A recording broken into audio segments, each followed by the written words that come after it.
കൂടെയുള്ള doctor Sudha ഗോപാലകൃഷ്ണനും N P വിജയകൃഷ്ണനും സ്വാഗതം. ഇത്തരമൊരു വേദിയിലൊരു പ്രഭാഷണം എന്നത് ഒട്ടും ആശാസ്യമല്ലാത്തതുകൊണ്ട് ഞാനതിന് മുതിരുന്നില്ല. ക്ലാസിക്കൽ കലകളെക്കുറിച്ചുള്ളൊരു ചർച്ചയിൽ ഇത്രയധികം ആളുകളുണ്ട് എന്ന് പറയുന്നത് തന്നെ വളരെ സന്തോഷകരമായൊരു കാര്യമായിട്ട് പറയേണ്ടി വരും. ആദ്യം തന്നെ ക്ലാസിക്കൽ കലകളുടെ കേരളത്തിൻ്റെ പാരമ്പര്യം എന്ന ആ ഒരു ശീർഷകം നൽകിയതിൽ തന്നെ സാഹിത്യ അക്കാദമിക്ക് വ്യക്തമായൊരു ധാരണയുണ്ട് എന്ന് ഞാൻ വിചാരിക്കട്ടെ. കാരണം ക്ലാസിക്കൽ എന്ന പദം തന്നെ, ആ വിശേഷണം തന്നെ ഇന്ന് ഗൗരവമായി ചോദ്യം ചെയ്യപ്പെടേണ്ട ഒരു ഘട്ടത്തിലായതുകൊണ്ട് അത്തരമൊരു ചർച്ച തന്നെ ആയിരിക്കും ഇതുകൊണ്ട് ഉദ്ദേശിച്ചത് എന്ന് ഞാൻ അനുമാനിക്കുന്നു. പ്രധാനമായും ക്ലാസിക്കൽ എന്ന ഒരു വിശേഷണം ഒരു കൊളോണിയൽ കാലത്തിൻ്റെ കൊളോണിയൽ ചിന്തയുടെ ബാക്കി പത്രമായാണ് നമുക്ക് കിട്ടിയിരിക്കുന്നത്. ക്ലാസിക്കൽ, മോഡേൺ, ക്ലാസിക്കൽ ഫോക്ക് എന്നൊക്കെ പറയുന്ന വ്യതിരിക്തതകൾ അല്ലെങ്കിൽ ബൈനറികൾ, ദ്വന്ദ്ങ്ങൾ പ്രധാനമായും പാശ്ചാത്യ ചിന്തയുടെ, പാശ്ചാത്യ അനുഭവത്തിൻ്റെ ഒരു ആവിഷ്കാരമായാണ് ഉടലെടുക്കുന്നതും അത് സ്ഥാപിത ആകുന്നതും. പക്ഷേ അത്തരം വിഭജനങ്ങൾ യഥാർത്ഥത്തിൽ ഇന്ത്യയുടെ ഒരു സാംസ്കാരിക അനുഭവത്തിൽ പ്രധാനമായിട്ട് ഉണ്ടായിരുന്നില്ല എന്നതാണ് സത്യം. മറിച്ച് എല്ലാ കലാരൂപങ്ങളെയും അവ പലപ്പോഴും പല സമുദായങ്ങളുമായും പല വ്യത്യസ്ത പ്രദേശങ്ങളുമായും ബന്ധപ്പെട്ട് നിൽക്കുമ്പോഴും അവ ഒരു നൈരന്തര്യത്തിൻ്റെ ഭാഗമായി കാണുന്ന അല്ലെങ്കിൽ അങ്ങനെ കാണാൻ ശ്രമിക്കുന്ന ഒരു സൈദ്ധാന്തികവും സൗന്ദര്യശാസ്ത്രപരവുമായൊരു സമീപനമാണ് ഇന്ത്യയുടെ സ്വന്തമായ ഒരു സമീപനം. പക്ഷേ പാശ്ചാത്യമായ ഈ ഒരു ചിന്തയുടെ സ്വാധീനത്തിൽ പിന്നീട് സ്വാതന്ത്ര്യ സമരത്തിന് ശേഷം ഇന്ത്യൻ ദേശരാഷ്ട്രം എന്നത് ഒന്ന് സ്ഥാപിതമായ കാലത്ത് ഈ ദേശത്തിൻ്റേതായ, ദേശരാഷ്ട്രത്തിൻ്റേതായ ഒരു ദേശീയ സംസ്കാരം എന്നതൊന്ന് നിർവചിച്ചെടുക്കേണ്ടത് ഒരാവശ്യമായി വന്ന ഘട്ടത്തിൽ നേഷൻ സ്റ്റേറ്റും നാഷണലിസവുമായി ബന്ധപ്പെട്ട് വന്നൊരു കാലത്താണ് ചില കലാരൂപങ്ങളെ ക്ലാസിക്കലായി നിർവചിക്കുകയും അത് ദേശീയ പാരമ്പര്യത്തിൻ്റെ ഭാഗമായി സ്ഥാനപ്പെടുത്തുകയും ചെയ്തത്. ആ ഘട്ടത്തിലാണ് കഥക്, കഥകളി, ഒഡീസി, ഭരതനാട്യം, കുച്ചിപ്പുടി ഇത്തരത്തിലുള്ള പല നൃത്തരൂപങ്ങളും, കർണാടക സംഗീതം അല്ലെങ്കിൽ ഹിന്ദുസ്ഥാനി സംഗീതം ഇത്തരത്തിലുള്ള സംഗീത രൂപങ്ങളുമൊക്കെ ഒരു ദേശീയ കലാരൂപ പദ്ധതിയുടെ ഭാഗമായി ക്ലാസിക്കൽ കലകളായി സ്ഥാപിക്കപ്പെട്ടത്. അത്തരമൊരു വിഭജനം അല്ലെങ്കിൽ അത്തരമൊരു നിർണയം ഇന്ന് ആവശ്യമാണോ എന്നത് വളരെ ഗൗരവമായി തന്നെ ഇന്ന് ചിന്തിക്കേണ്ടിയിരിക്കുന്നു.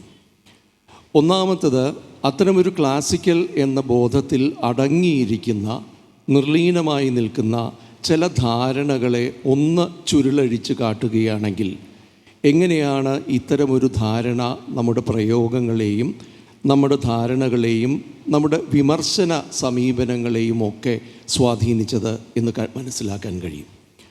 ഒന്നാമത്തേത്, ക്ലാസിക്കൽ എന്ന് പറഞ്ഞാൽ പഴമയുടേതായ, കഴിഞ്ഞുപോയ കാലത്തിൻ്റെ, ഭൂതകാലത്തിൻ്റെ അവശിഷ്ടമായിട്ട് നിൽക്കുന്നതോ അല്ലെങ്കിൽ അവശിഷ്ടമല്ലാത്ത രീതിയിൽ നിൽക്കുന്നതോ ആയ ചില രൂപങ്ങളെയാണ് പലപ്പോഴും മനസ്സിലാക്കപ്പെടുന്നത്. പക്ഷേ അത് നമ്മൾ നിഷ്കൃഷ്ടമായിട്ട് നോക്കുകയാണെങ്കിൽ ഇന്ന് നമ്മളിൽ സ്ഥിരം ആയി ഇന്നും തുടർന്നു കൊണ്ടിരിക്കുന്ന ഈ ക്ലാസിക്കൽ എന്ന് വിളിക്കപ്പെടുന്ന രൂപങ്ങളൊക്കെ തന്നെ അവ വളരെ സമകാലീനമായ സാഹചര്യങ്ങളിലാണ് നിലനിൽക്കുന്നത്. അതിൻ്റെ പ്രയോക്താക്കളായിട്ടുള്ള ആളുകൾ ഒക്കെ തന്നെയും വളരെ സമകാലീനമായ ജീവിതം തന്നെയാണ് ജീവിക്കുന്നത്. ബാക്കി എല്ലാവരെയും പോലെ റേഷൻ അല്ലെങ്കിൽ അത്തരത്തിലുള്ള കാര്യങ്ങൾ വാങ്ങി തന്നെ ജീവിക്കുന്ന ആളുകളാണ് ഇതിൻ്റെ പ്രയോക്താക്കൾ. പോരാത്തതിന് അവർ ജീവിക്കുന്ന സമൂഹത്തിൻ്റെ കൃത്യമായ സ്വാധീനങ്ങൾ അല്ലെങ്കിൽ മുദ്രണങ്ങൾ അവരുടെ പ്രയോഗത്തിൽ ഉണ്ടായി വരികയും ചെയ്യുന്നതാണ്. ഈ അർത്ഥത്തിൽ ക്ലാസിക്കൽ, മോഡേൺ എന്ന് പറയുന്ന ഈ വിഭജനത്തിൽ പലപ്പോഴും നിൽക്കുന്ന ആ തരം ഒരു കാണാതെ പോകുന്ന ഒരു സംഗതി എന്നത് ക്ലാസിക്കൽ കലാരൂപങ്ങൾ എന്ന് പറയുന്നവയുടെ സമകാലീനത തന്നെയാണ്. അവയിൽ ഇന്നുള്ള അടുത്തിടെ ഉയർന്നു വന്നിട്ടുള്ള മറ്റ് കലാരൂപങ്ങളെ പോലെ തന്നെ സമകാലീനമായ വിഷയങ്ങളെക്കുറിച്ചും സമകാലീനമായ സങ്കല്പങ്ങളെക്കുറിച്ചും സമകാലീനമായ സമസ്യകളെക്കുറിച്ചും അതിഗൗരവമായി തന്നെ പരിഗണിക്കപ്പെടുന്നുണ്ട്. അതിനൊരു ഉദാഹരണം പറയുകയാണെങ്കിൽ, ഉഷാ നങ്ങിയാരെ പോലെയുള്ള ഒരു നങ്ങിയാറുകൂത്ത് കലാകാരി അഹല്യ എന്ന ഒരു നങ്ങിയാറുകൂത്ത് അവതരിപ്പിക്കുമ്പോൾ അത് കഥാപാത്രം പുരാണങ്ങളിൽ നിന്നുള്ളതാണ്, രാമായണത്തിൽ നിന്നുള്ളതാണ് എന്നുണ്ടെങ്കിലും ആ അവതരണത്തിൻ്റെ പൂർണ്ണമായ സ്വഭാവം തന്നെ വളരെ ആധുനികമായ സമകാലീനമായ ഒരു ജെൻഡർ രാഷ്ട്രീയത്തിൻ്റെ അല്ലെങ്കിൽ ഒരു ജെൻഡർ സമസ്യയുടെ അകത്താണ് നിർണ്ണയിക്കപ്പെട്ടത് എന്ന് നമുക്ക് വ്യക്തമായിട്ട് കാണാൻ കഴിയുന്നുണ്ട്. അപ്പോൾ ആ അർത്ഥത്തിൽ പഴയത് എന്ന നിലയ്ക്ക് നീക്കി നിർത്തേണ്ടവയാണോ ഇവ എന്നത് ഒന്നാമത്തെ ചോദ്യം. രണ്ടാമത്തെ ചോദ്യം, ഏതെങ്കിലും നിലയ്ക്ക് ക്ലാസിക്കലായതുകൊണ്ട് അവ ചിട്ടയുള്ളതാണ് അല്ലെങ്കിൽ അവയ്ക്ക് കൃത്യമായ നിയമങ്ങളുള്ളതാണ്, വ്യവസ്ഥകളുള്ളതാണ് എന്നതുകൊണ്ട് നിശ്ചലമായി നിൽക്കുന്നവയല്ല അവയൊന്നും തന്നെ. കഥകളിയുടെയോ കുച്ചിപ്പുടിയുടെയോ മറ്റും സ്വഭാവങ്ങൾ നോക്കുകയാണെങ്കിൽ കഴിഞ്ഞ ഒരു നൂറ്റാണ്ടിനകത്ത് അവയ്ക്കകത്ത് വന്നിരിക്കുന്ന മാറ്റങ്ങളുടെ ഒരു പരമ്പര എന്നത് വളരെ വിസ്തൃതമാണ്, വളരെ വിപുലമാണ്. മാത്രമല്ല ആ മാറ്റങ്ങൾ പലപ്പോഴും മറ്റുള്ള കലാരൂപങ്ങളുമായുള്ള ആദാന പ്രദാനങ്ങളുടെ ഫലമായിട്ടാണ് വരുന്നത്. അത് ഒരു നിലയ്ക്ക്, ഉദാഹരണത്തിന് കഥകളിയുടെ കാര്യം തന്നെ എടുക്കുകയാണെങ്കിൽ, കഥകളിയുടെ ചുട്ടി മാറുന്നത്, കടലാസായിട്ട് മാറുന്നത് വളരെ ആധുനികമായ ഒരു സങ്കല്പത്തോടുകൂടി ആലപ്പുഴയിലുള്ളൊരു ഡ്രോയിങ് മാഷ് ആ കടലാസ് മുറിച്ച് വയ്ക്കാം എന്നൊരു സാധ്യത കണ്ടെത്തിയതോടുകൂടി കഥകളിയുടെ വേഷത്തിൻ്റെ സ്വഭാവം തന്നെ മാറുന്നു. ആ പ്രയോക്താക്കളുടെ സ്വാതന്ത്ര്യം മാറുന്നു. മാത്രമല്ല മറ്റ് കലാരൂപങ്ങളുടെ അവതരണ വഴികളും അവയിലുള്ള കാഴ്ച വഴികളും കൂടി കഥകളിയിലേക്കും മറ്റ് രൂപങ്ങളിലേക്കും സംക്രമിച്ചതോടെ സ്പെക്ടേറ്റേഴ്സ് ഒരേ ആളുകളാണ്. സിനിമ കാണുന്ന ആളുകൾ തന്നെയാണ് കഥകളിയും കാണാൻ പോകുന്നത്, അല്ലെങ്കിൽ കുച്ചിപ്പുടി കാണാൻ പോകുന്നത്. ഇങ്ങനെയുള്ളവരുടെ കാഴ്ചശീലങ്ങൾ കൂടി ഈ അവതരണ രൂപങ്ങളെ സ്വാധീനിക്കുന്ന ഘട്ടമെത്തിയപ്പോൾ മറ്റുള്ള രൂപങ്ങളുടെ പല ഘടകങ്ങളും അല്ലെങ്കിൽ ഡിവൈസസ് എന്ന രീതിയിൽ സങ്കേതങ്ങളും സമീപനങ്ങൾ കൂടി ഇതിനകത്തേക്ക് വരുന്നുണ്ട്. വേറൊരു നിലയ്ക്ക് നോക്കുകയാണെങ്കിൽ ക്ലാസിക്കൽ എന്ന് പറയുന്ന കലാരൂപങ്ങളിലെ പല ഘടകങ്ങളും വളരെ സമകാലീനമായ കലാപ്രയോഗങ്ങളിലേക്കും സംക്രമിക്കുന്നതായിട്ട് നമുക്ക് കാണാം. നാടകം വളരെ നല്ല ഒരു ഉദാഹരണമാണ്. മൂന്നാമത്തെ ഒരു വിഷയം എന്നത്, ഒരുപക്ഷെ ഏറ്റവും പ്രധാനമായി നാം പരിഗണിക്കേണ്ട ഒരു വിഷയം എന്നത്, ക്ലാസിക്കൽ എന്ന രീതിയിൽ കുറച്ച് കലാരൂപങ്ങളെ സ്ഥാനപ്പെടുത്തുന്നതോടെ അതിനകത്ത് വലിയൊരു പുറത്താക്കൽ നടക്കുന്നുണ്ട്, ഒരു മൂല്യനിർണയം നടക്കുന്നുണ്ട്. ഏതോ നിലയ്ക്ക് അവ ശ്രേഷ്ഠമാണ്, അവ ഉന്നതമാണ്, അവ മറ്റുള്ളവയേക്കാൾ കേമമാണ്. The very word classical has got a value judgement. കൃത്യമായ ഒരു മൂല്യനിർണയം അതിനകത്ത് നിൽക്കുന്നു. ക്ലാസിക്കേതരമായ മറ്റവ ബാക്കിയുള്ള കലാരൂപങ്ങൾ ഏതോ നിലയ്ക്ക് നികൃഷ്ടമല്ലോ അല്ലെങ്കിൽ മിളേച്ഛം എന്ന അർത്ഥത്തിലല്ല, പക്ഷെ നിലവാരത്തിലോ മൂല്യത്തിലോ താഴ്ന്നവയാണ് എന്ന സൂചന അതിനകത്ത് നിൽക്കുന്നുണ്ട്. ആ സൂചനയിലൂടെ പലപ്പോഴും സംഭവിക്കുന്നത് ഇതര കലാരൂപങ്ങളെ മാത്രമല്ല, അവ പ്രയോഗിക്കുന്ന സമുദായങ്ങളെയും അവ പ്രയോഗിക്കുന്ന ഗ്രൂപ്പ്സ് ഓഫ് പീപ്പിൾ എന്ന അർത്ഥത്തിൽ, അല്ലെങ്കിൽ അവ ഏത് പ്രദേശങ്ങളിലാണോ പ്രയോഗിക്കപ്പെടുന്നത് അവയൊക്കെ ഈ വിസ്തൃതമായ ഒരു രാജ്യത്തിൻ്റെ, ഒരു രാഷ്ട്രത്തിൻ്റെ, ഒരു ദേശത്തിൻ്റെ നോട്ടത്തിൽ നിന്നും ബഹിഷ്കൃതമാക്കുന്ന ഒരു വലിയ അപകടം അതിനകത്ത് നിൽക്കുന്നുണ്ട്. ഈ ബഹിഷ്കരണം എന്നത് ആത്യന്തികമായി കലാപരമായൊരു നിർണയമല്ല എന്നും, അല്ലെങ്കിൽ കലകളുടെ തത്വങ്ങൾ അനുസരിച്ചുള്ള ഒരു നിർണയമല്ല. ഇപ്പോൾ പലപ്പോഴും അത് പറയാൻ കാര്യം, പലപ്പോഴും ക്ലാസിക്കൽ രൂപങ്ങളുടെ ഏറ്റവും പ്രധാനപ്പെട്ട സ്വഭാവമായി പരിഗണിക്കപ്പെടുന്നത് അവയുടെ റിഫൈൻമെൻ്റാണ്. അവ വളരെയധികം വീണ്ടും വീണ്ടും കാലങ്ങളിലൂടെ ചെയ്തു വരികയും അഭ്യസനത്തിലൂടെ പാകപ്പെടുത്തിയെടുക്കുകയും ചെയ്തതിൻ്റെ ഫലമായി സങ്കേതങ്ങളിലും അവതരണ പ്രയോഗങ്ങളിലുമെല്ലാം കുമിഞ്ഞു കൂടിയിട്ടുള്ള ഒരു തരം റിഫൈൻമെൻറ്റ്, ലിറ്റററി റിഫൈൻമെൻ്റ് എന്ന് പറയുന്ന പോലെ തന്നെ അത് വളരെ പരിഷ്കൃതമായ, വളരെ വ്യവസ്ഥകളോടുകൂടിയുള്ള കലാരൂപങ്ങളാണ് അവ എന്നതുകൊണ്ട് അവ ക്ലാസിക്കലാണ് എന്ന് പറയുമ്പോൾ ഇതിന് തുല്യമായ രീതിയിലുള്ള റിഫൈൻമെൻറ്റ്, പക്ഷെ വ്യത്യസ്തമായ രീതിയിലുള്ള റിഫൈൻമെൻറ്റ് ദീർഘകാലം നിന്നിട്ടുള്ള ഒരുവിധം എല്ലാ കലാരൂപങ്ങളിലും നമുക്ക് കാണാൻ കഴിയും. അപ്പോൾ ഒരു നിലയ്ക്ക് കൂടിയാട്ടവും കഥകളിയും ക്ലാസിക്കലാവുകയും തെയ്യവും ചവിട്ടുനാടകവും ക്ലാസിക്കൽ അല്ലാതെയാവുകയും ചെയ്യുന്നതിൽ കലാപരമായ നിർണയത്തേക്കാൾ അധികം സാമുദായികവും ജാതിപരവും ആയിട്ടുള്ള, മതപരവുമായിട്ടുള്ള വ്യക്തമായൊരു ബഹിഷ്കരണം, പുറത്താക്കൽ നടക്കുന്നുണ്ട് എന്ന് പറയേണ്ടി വരും. ഇത് ഇന്ന് എടുത്തു സൂചിപ്പിക്കാൻ കാര്യം, പലപ്പോഴും ക്ലാസിക്കൽ എന്ന നിർവചനം ഒരുപക്ഷെ കൊളോണിയലായ ഒരു കാലത്തിൻ്റെ ബാക്കി പത്രമാണ് എന്നിരിക്കുമ്പോഴും, ആ കൊളോണിയൽ യുക്തിയുടെ തുടർച്ചയാണ് എന്നിരിക്കുമ്പോഴും, ആ യുക്തിയെ ഇന്ന് തുടർന്നു കൊണ്ടുപോകുന്നത് മറ്റൊരു വിഭാഗം ആളുകളാണ് എന്നതും, പലപ്പോഴും ക്ലാസിക്കൽ സമം ഹിന്ദു എന്ന രീതിയിലേക്ക് ഈ സമവാക്യം മാറുകയും ചെയ്യുന്നത് നാം കണ്ടില്ല എന്ന് നടിക്കാനും കഴിയുകയില്ല. ക്ലാസിക്കൽ സമം ഹിന്ദു എന്ന നിലയ്ക്ക് ഉള്ള സമവാക്യങ്ങളുടെ ഫലങ്ങൾ പലപ്പോഴും ഇന്ന് നിലനിൽക്കുന്ന പല സാമുദായിക കലാപരമായ വ്യവഹാരങ്ങളിലും വ്യക്തമായിട്ട് നമുക്ക് കാണാൻ കഴിയുന്നതൊന്നാണ്. അതുകൊണ്ടാണ് ഞാൻ പറഞ്ഞത്, ക്ലാസിക്കൽ എന്ന വാക്ക് തന്നെ ഇന്ന് സാഹിത്യ അക്കാദമി ഈ ചർച്ചയ്ക്കായിട്ട് എടുത്തത് വളരെ ഗൗരവമായ ഇന്നത്തെ ചില സാഹചര്യങ്ങളെ കൂടി നാം അഭിമുഖീകരിക്കേണ്ടതുണ്ട് എന്ന ചിന്തയിൽ നിന്നാണ് എന്ന് ഞാൻ ആദ്യം സൂചിപ്പിച്ചത്. അപ്പോൾ ഇത്തരം വിഷയങ്ങൾ അതിനകത്ത് വളരെയധികം നിൽക്കുന്നുണ്ട്. അതേസമയം തന്നെ പലപ്പോഴും നമുക്ക് പാരമ്പര്യ രൂപങ്ങൾ എന്ന നിലയ്ക്ക്, ട്രഡീഷണൽ എന്ന അർത്ഥത്തിൽ പാരമ്പര്യ രൂപങ്ങൾ എന്ന നിലയ്ക്ക് വരുമ്പോൾ ഒരുപക്ഷെ എല്ലാത്തിനെയും ഉൾക്കൊള്ളിക്കാവുന്ന രീതിയിൽ വിവിധങ്ങളായ സമുദായങ്ങളിലും വിവിധങ്ങളായ പ്രദേശങ്ങളിലും വിവിധങ്ങളായ കൂട്ടങ്ങളിലും ഉയർന്നു വന്നിട്ടുള്ള പലതരം കലാരൂപങ്ങളെ, കലാപ്രയോഗങ്ങളെ ഉൾപ്പെടുത്തിക്കൊണ്ടുള്ള ഒരു ഇൻക്ലൂസീവായിട്ടുള്ള ഒരു സമീപനം നമുക്കുണ്ടാക്കാൻ കഴിയുമെന്നും, അതിലൂടെ ഈ ഒരു വലിയ പ്രതലത്തിൽ നിൽക്കുന്ന അനേകം രൂപങ്ങൾ തമ്മിലുള്ള ബന്ധങ്ങളും ആദാനപ്രദാനങ്ങളും കൊടുക്കൽ വാങ്ങലുകളുമൊക്കെ കുറേയും കൂടി വ്യക്തമായി കാണാൻ കഴിയും എന്ന് മാത്രം ഞാൻ ആമുഖമായി പറഞ്ഞുകൊണ്ട് നിർത്തട്ടെ. ഇനി ഡോക്ടർ സുധാ ഗോപാലകൃഷ്ണനോടും ഡോക്ടർ വിജയകൃഷ്ണനോടും ഇതിനോട് പ്രതികരിക്കണം എന്ന രീതിയിലല്ല, പ്രതികരിച്ചുകൊണ്ടോ അല്ലാതെയോ പറയാവുന്നതാണ്. ആദ്യമായി ഇത്തരം ഈ ഒരു വിഷയം അവതരിപ്പിക്കുവാനായി ഒരു വേദി ഒരുക്കിയതിൽ സാഹിത്യ അക്കാദമിക്കും അതിൻ്റെ സംഘാടകർക്കും എൻ്റെ അഗൈതവമായ നന്ദി പ്രകാശിപ്പിക്കുന്നു. പ്രൊഫസർ നാരായണൻ പറഞ്ഞത് ഞാൻ അക്ഷരാർത്ഥത്തിൽ അതിൻ്റെ എല്ലാ അർത്ഥത്തിലും അനുകൂലിക്കുന്നു. ഇതേ വാക്കുകൾ തന്നെയാണ് എനിക്കും ചിലപ്പോൾ വേറൊരു ഭാഷയിൽ പറയാനുള്ളത്.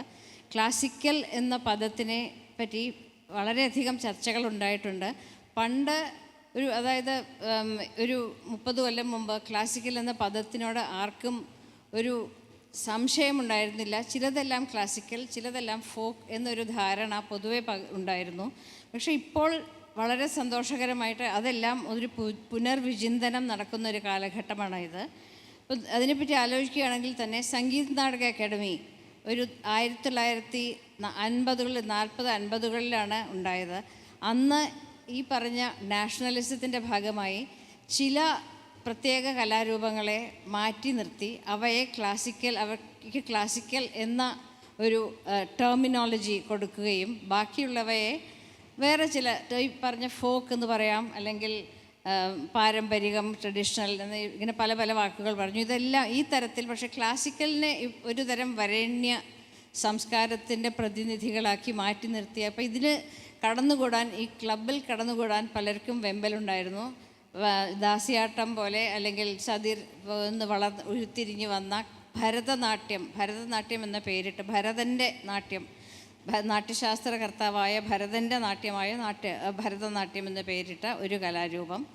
അതുപോലെ കുച്ചിപ്പുടി, കഥക്, മോഹിനിയാട്ടം, ഇങ്ങനെ പലതും ഇപ്പോഴും പലർക്കും ഞങ്ങളുടെ ഈ കലാരൂപവും ഒരു ക്ലാസിക്കലാക്കണമെന്ന തരം വിവാദങ്ങളും ആശയങ്ങളും നടക്കുന്നുണ്ട്. അത് വേറൊരു കാര്യം. പക്ഷേ വേറൊരു അത്ഭുതകരമായ കാര്യം, ക്ലാസിക്കൽ എന്ന കേരളത്തിൽ നിന്ന് പറയുമ്പോൾ ഇത് ഒരു അർത്ഥം ഇങ്ങനൊരു അർത്ഥം നമ്മൾ എടുക്കുകയാണെന്നല്ല ഞാൻ പറയുന്നത്, കൂടിയാട്ടം പോലെ അല്ലെങ്കിൽ തെയ്യം ഇങ്ങനെയുള്ള കലാരൂപങ്ങളെ നമ്മൾ എന്ത് പേരിട്ട് വിളിക്കും? ആ കൂടിയാട്ടം ഒരു ക്ലാസിക്കൽ ആർട്ട് ഫോം എന്നല്ല സംഗീത നാടക അക്കാദമിയുടെ നിർവചനം. അതിന് അതർ ട്രഡീഷണൽ ആർട്ട് ഫോംസ് എന്നാണ്. അതർ ട്രഡീഷണൽ ആർട്ട് ഫോംസിൽ രാംലീല അല്ലെങ്കിൽ ഈ പറഞ്ഞ കൂടിയാട്ടം, തെരുക്കൂത്ത്, ഛാവു, ഇങ്ങനെ പലതും. ഇതെല്ലാം ഒരു തരത്തിൽ ആലോചിച്ച് നോക്കിയാൽ ഇതെല്ലാം അങ്ങേയറ്റം ഒട്ടും അർത്ഥമില്ലാത്ത വാക്കുകളാണ്. ഇതിലെവിടെയാണ് ക്ലാസിസിസം വരുന്നത്? അത് ക്ലാസിസിസം ഈ പറഞ്ഞ പോലെ ഫോക്കിൻ്റെ വിപരീതമായിട്ടാണോ, അതോ ശാസ്ത്രീയത അല്ലെങ്കിൽ പാരമ്പരികം, ഇങ്ങനെ ഏത് തരത്തിലാണ് ഇതിൻ്റെ ക്ലാസിക്കാലിറ്റി വരുന്നത്? ഈ ചർച്ചയ്ക്ക് മുമ്പ് ഞാൻ ക്ലാസിക്കൽ ലാംഗ്വേജസ് ഓഫ് ഇന്ത്യ, ഇപ്പോൾ പല ഭാഷകളും ശാസ്ത്രീയ ഭാഷകളാക്കി അംഗീകരിക്കപ്പെട്ടിട്ടുണ്ട്. അതിൻ്റെ എന്താണ് മാനദണ്ഡമെന്ന് വെറുതെ ഒന്ന് പരിശോധിച്ചു. ഹൈ ആൻറ്റിക്വിറ്റി, അതിപുരാതനത്വം, 1500-2000 കൊല്ലം പഴക്കം, അതൊരു criterion. Body of literature, valuable through different times and regions. അതായത് പല ദേശങ്ങളിൽ, ഒരേ ദേശങ്ങളിലല്ല, പല ദേശങ്ങളിലായി പല തലമുറകളായി സംസാരവും എഴുത്തും ഉണ്ടാകുന്ന ഒരു ഭാഷ. മൂന്നാമത് മൗലികത, ഒറിജിനാലിറ്റി എന്നതിൻ്റെ അർത്ഥവും എനിക്കിതുവരെ മനസ്സിലായിട്ടില്ല. നാലാമത് ആധുനികതയിൽ നിന്ന് വ്യത്യസ്തം, അതായത് ഇപ്പോൾ ഈ പറഞ്ഞ ആധുനികതയിൽ നിന്ന് വ്യത്യസ്തമായ ഒരു ഭാഷ.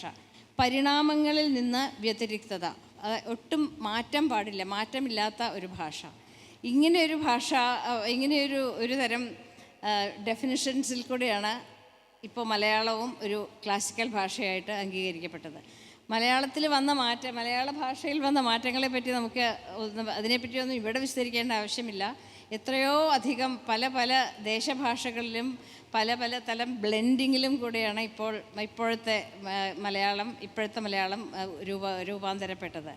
അതിനെപ്പറ്റി നമുക്കിപ്പോൾ പറയേണ്ട ആവശ്യമില്ല. ഇത് നമ്മൾ കലകളെ പറ്റിയാണ് പറയുന്നത്. കലകളെപ്പറ്റിയും ഡോക്ടർ നാരായണൻ പറഞ്ഞ പോലെ ഒരു ദിവസം പെട്ടെന്ന് ഉണ്ടായതൊന്നുമല്ല ഈ ക്ലാസിക്കൽ ആർട്ട്. ഇത് നമുക്ക് ഇനിയിപ്പോൾ കൂടിയാട്ടത്തിനെയോ അല്ലെങ്കിൽ തെയ്യം മുതലായവരൊക്കെ ഇൻക്ലൂഡ് ചെയ്താൽ പോലും എല്ലാം ഉരുത്തിരിഞ്ഞ് വന്ന പല influences, social influences, historical influences, ഇതെല്ലാം കൂടിച്ചേർന്ന artistic traditions and patrons judgements and their understanding, ഇതെല്ലാം കൂടെ ഒന്നിച്ച് ചേർന്ന് വന്ന് രൂപീകരിക്കപ്പെട്ട കലകളാണ് ഇവയെല്ലാം.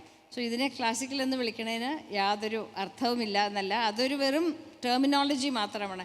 ഇതാണ് ഇപ്പോൾ ഡോക്ടർ നാരായണൻ പറഞ്ഞ് ഇതും സൂചിപ്പിച്ച പോലെ നമുക്കൊരു പുതിയ ടെർമിനോളജി, ഒരു പുതിയ രീതിശാസ്ത്രം അല്ലെങ്കിൽ അതിൻ്റെ കീവേഡ്സ് നമുക്ക് പരിശോധിക്കാനുള്ള സമയമായി. ഇത് കേരളത്തിൽ മാത്രമല്ല, ഇത് രാമലീല ഫോർ എക്സാമ്പിൾ, ഇപ്പോൾ ജാതിയിൽ അധിഷ്ഠിതമാണെന്ന് പറഞ്ഞു.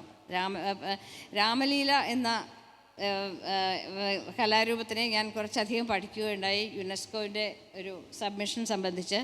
രാമലീല ഇപ്പോൾ കൂടിയാട്ടമോ അല്ലെങ്കിൽ കഥകളിയോ പോലെയുള്ളതല്ല. അത് എല്ലാ കമ്മ്യൂണിറ്റിയും ഒന്നിച്ച് പങ്കെടുക്കുന്ന വാരാണസിയിൽ രാംനഗർ എന്ന നഗരത്തിൽ ദശറയുടെ ഭാഗമായി 22 ദിവസമായി നടന്നു വരുന്നൊരു ആഘോഷമാണ് രാമലീല.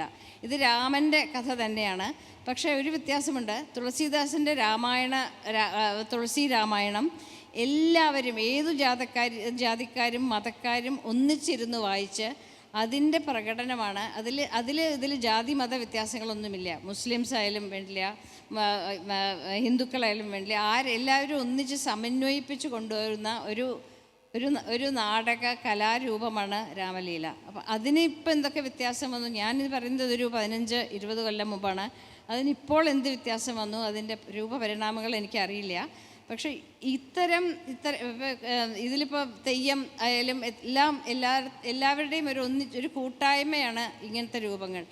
ഇത്തരം രൂപങ്ങളും കഥകളിയിലും തുടങ്ങിയത് എന്തായാലും ഒരു വരേണ്യ സംസ്കാരത്തിൻ്റെ ഭാഗമായിട്ടാണെങ്കിലും ഇപ്പോൾ ഈ പറഞ്ഞ പോലെ പല പല പരിഷ്കാരങ്ങളും വന്നിട്ടുണ്ട്, അതിലുള്ള പുനർവിചിന്തനങ്ങൾ വന്നിട്ടുണ്ട്. ഇപ്പോൾ അവസാനം കലാമണ്ഡലത്തിൽ സ്ത്രീ സാന്നിധ്യവുമായി സ്ത്രീകളുടെ സ്വന്തമായ ഒരു ട്രൂപ്പുണ്ട്. ഇതെല്ലാം കൂടുമ്പോഴും ഇനി എന്ത് കഥകളി അല്ലെങ്കിൽ കൂടിയാട്ടം ഇനി വിടുന്ന എന്ത് അഹല്യെ പോലെ interpretation, it's not the material, the text, the source text that is important, but how it is being interpreted, അതാണ് അതിൻ്റെ മൂല്യനിർണ്ണയം നടത്തുന്നതെന്നാണ് എൻ്റെ വിശ്വാസം. ഡോക്ടർ എം വി നാരായണനും ഡോക്ടർ സുധാ ഗോപാലകൃഷ്ണനും സംസാരിച്ചതിന് അനുബന്ധമായിട്ടാണ് ഞാൻ സംസാരിക്കുന്നത്.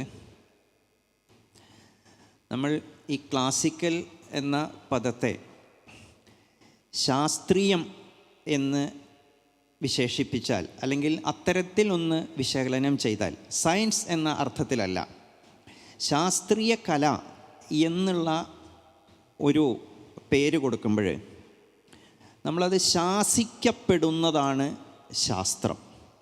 ഈ നിലയിൽ, അല്ലെങ്കിൽ ഈ മട്ടിൽ, അല്ലെങ്കിൽ ഈ സമ്പ്രദായത്തിൽ എന്ന് അനുശാസിച്ച് അങ്ങനെ ഒരു ചിട്ടയിൽ പുലരുന്ന പ്രത്യേകിച്ച് കലകളെ നമുക്ക് വേണമെങ്കിൽ ക്ലാസിക് കലകൾ എന്ന് വിശേഷിപ്പിക്കാം. ഇപ്പം ഇന്നത് വേണം, ഇന്ന പോലെ ചെയ്യണം എന്ന് അഭ്യസനത്തിൽ തന്നെ ഒരു നിർബന്ധം ചെലുത്തുകയും പിന്നീട് അത് ഒരു ചിട്ടയായി മാറുകയും അതിൽ അധ്യാപനവും അവതരണവും കാഴ്ചയും, ഈ മൂന്നിലും നമ്മളറിയാതെ ഒരു ചിട്ട വന്ന് ചേരുകയും ചെയ്യുന്ന കലകളെ നമുക്ക് ശാസ്ത്രീയ കല എന്ന് പറയാം, അല്ലെങ്കിൽ മറ്റൊരർത്ഥത്തിൽ ക്ലാസിക്കൽ കല എന്ന് പറയാം. പക്ഷേ നമ്മൾ പലപ്പോഴും ഒരു ഫോക്കിൻ്റെ വിപരീത പദമായിട്ടാണ് ക്ലാസിക്കിനെ കാണുന്നത്. ഇപ്പോൾ കഥകളിയിൽ ഫോക്കുണ്ട്, തെയ്യത്തിൽ ക്ലാസിക് അംശങ്ങൾ ഉണ്ട്. പക്ഷെ നമ്മളൊരു പൂതനും തിറയും കാണുമ്പോൾ അതിൽ നമുക്ക് ക്ലാസിക് അംശങ്ങൾ അല്ലെങ്കിൽ ശാസ്ത്രീയ അംശങ്ങൾ കാണാൻ കഴിയില്ല. എനിക്കൊന്ന് കഥകളിയിലെ ഒരു രംഗം, ഇപ്പം സന്താനഗോപാലം കഥയിൽ ശിശുവിൻ്റെ ശവവുമായിട്ട് ബ്രാഹ്മണൻ രംഗത്തേക്ക് അല്ലെങ്കിൽ അരങ്ങിലേക്ക് വരുമ്പോൾ 5 തരത്തിലുള്ള കിടതികഥാം വച്ചുകൊണ്ടാണ് ആ വരവ്. ലൗകിക ജീവിതത്തിൽ ഒരു ബ്രാഹ്മണൻ അപ്രകാരം ഒരു ശിശു ശവവുമായി 5 രീതിയിലുള്ള ഒരു നൃത്ത പദ്ധതിയുമായി വരിക എന്നുള്ളത് അസ്വാഭാവികമാണ്.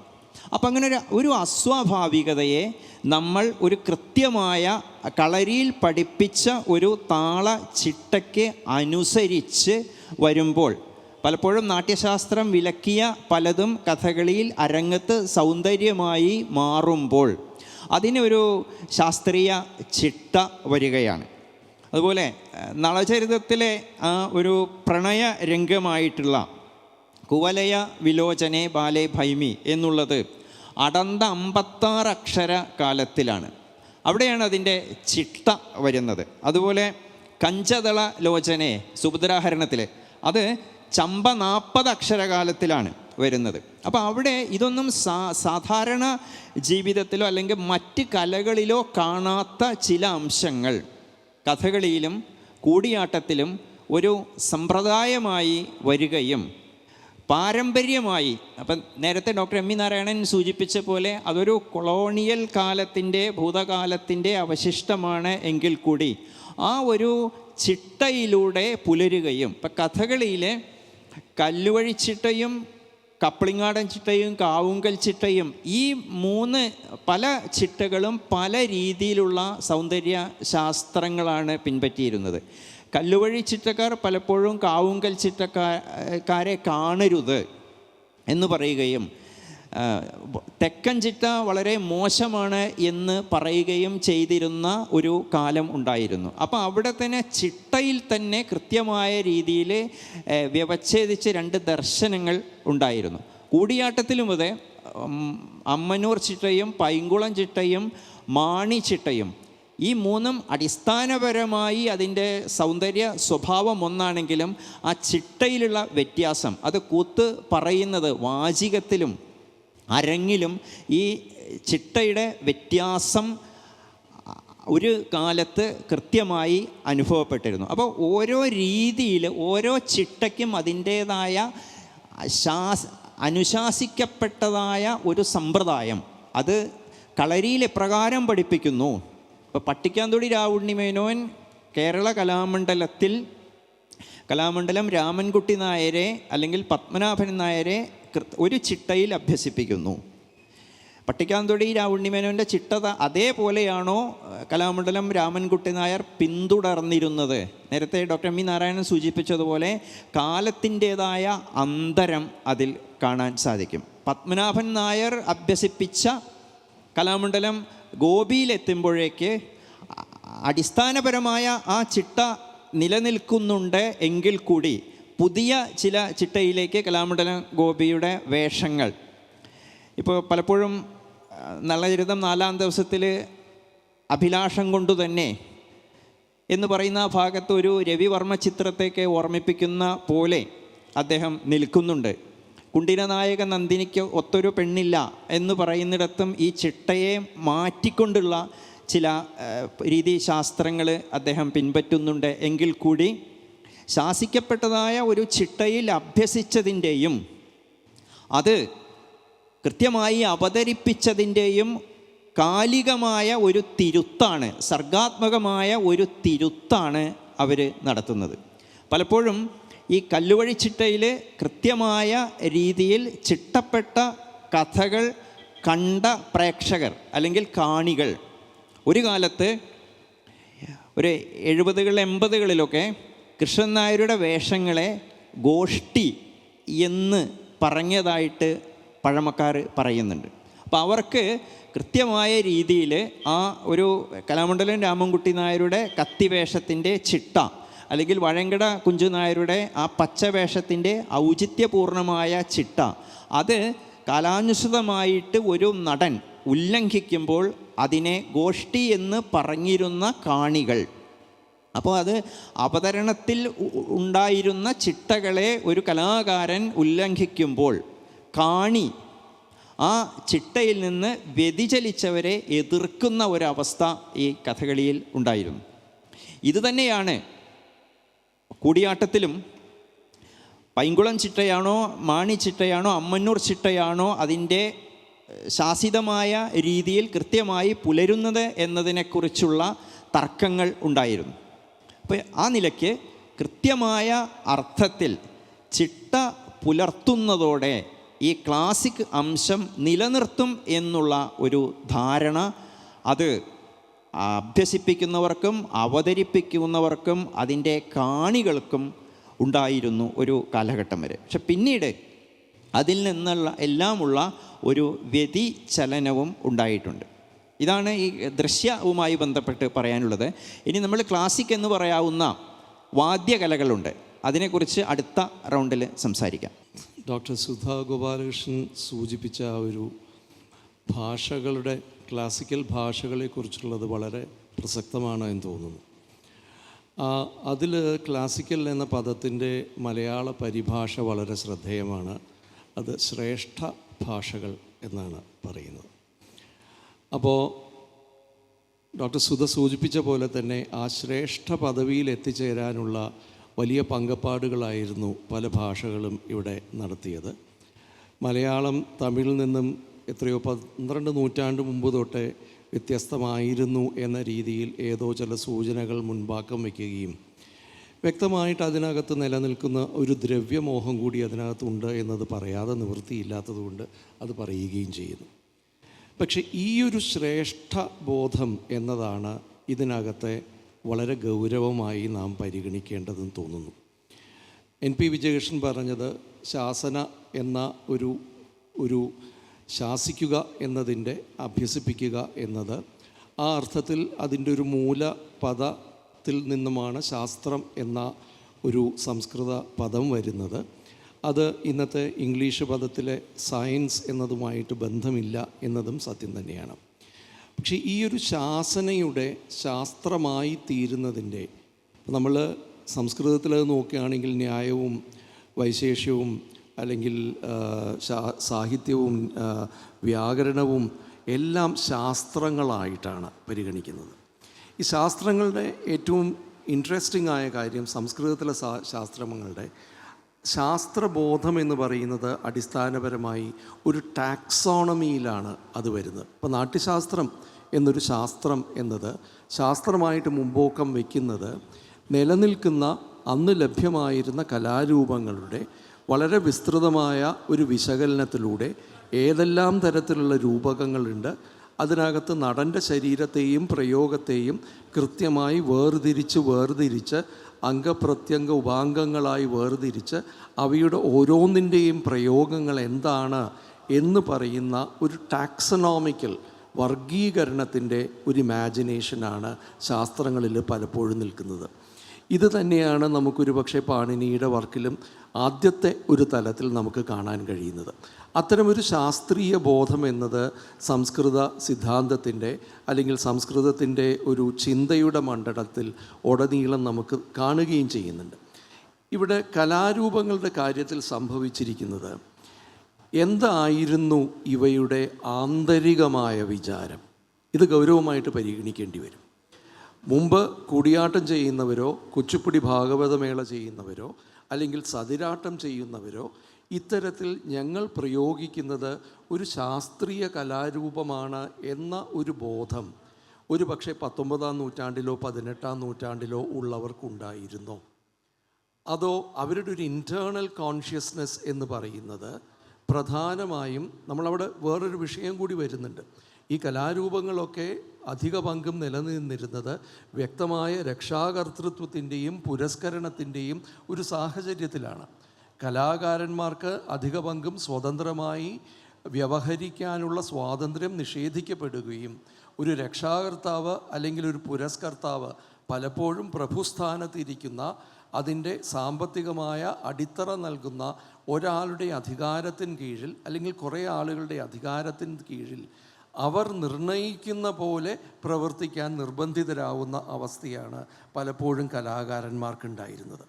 ഇപ്പോൾ വിജയകൃഷ്ണൻ പറഞ്ഞ പട്ടിക്കാന്തൊടി രാവുണ്ണിമേനോൻ്റെ ഏറ്റവും പ്രധാനപ്പെട്ട ഒരു സംഭാവന എന്ന് പറയുന്നത് ആ പുരസ്കരണത്തിൽ നിന്നും പുറത്തു കടക്കുക, സ്വയം ഒരു കലാകാരനാണ് എന്ന് സ്വയം മനസ്സിലാക്കുകയും ആ കലയുടെ, അത് കഥകളിയുടെ അതിൻ്റെ ചുമതല എന്നത്, ഉടമസ്ഥാവകാശം എന്നത് സ്വന്തം കയ്യിൽ കൈയാളുകയും ചെയ്യുന്നൊരു സാഹചര്യം ഉണ്ടാവുന്നുണ്ട്.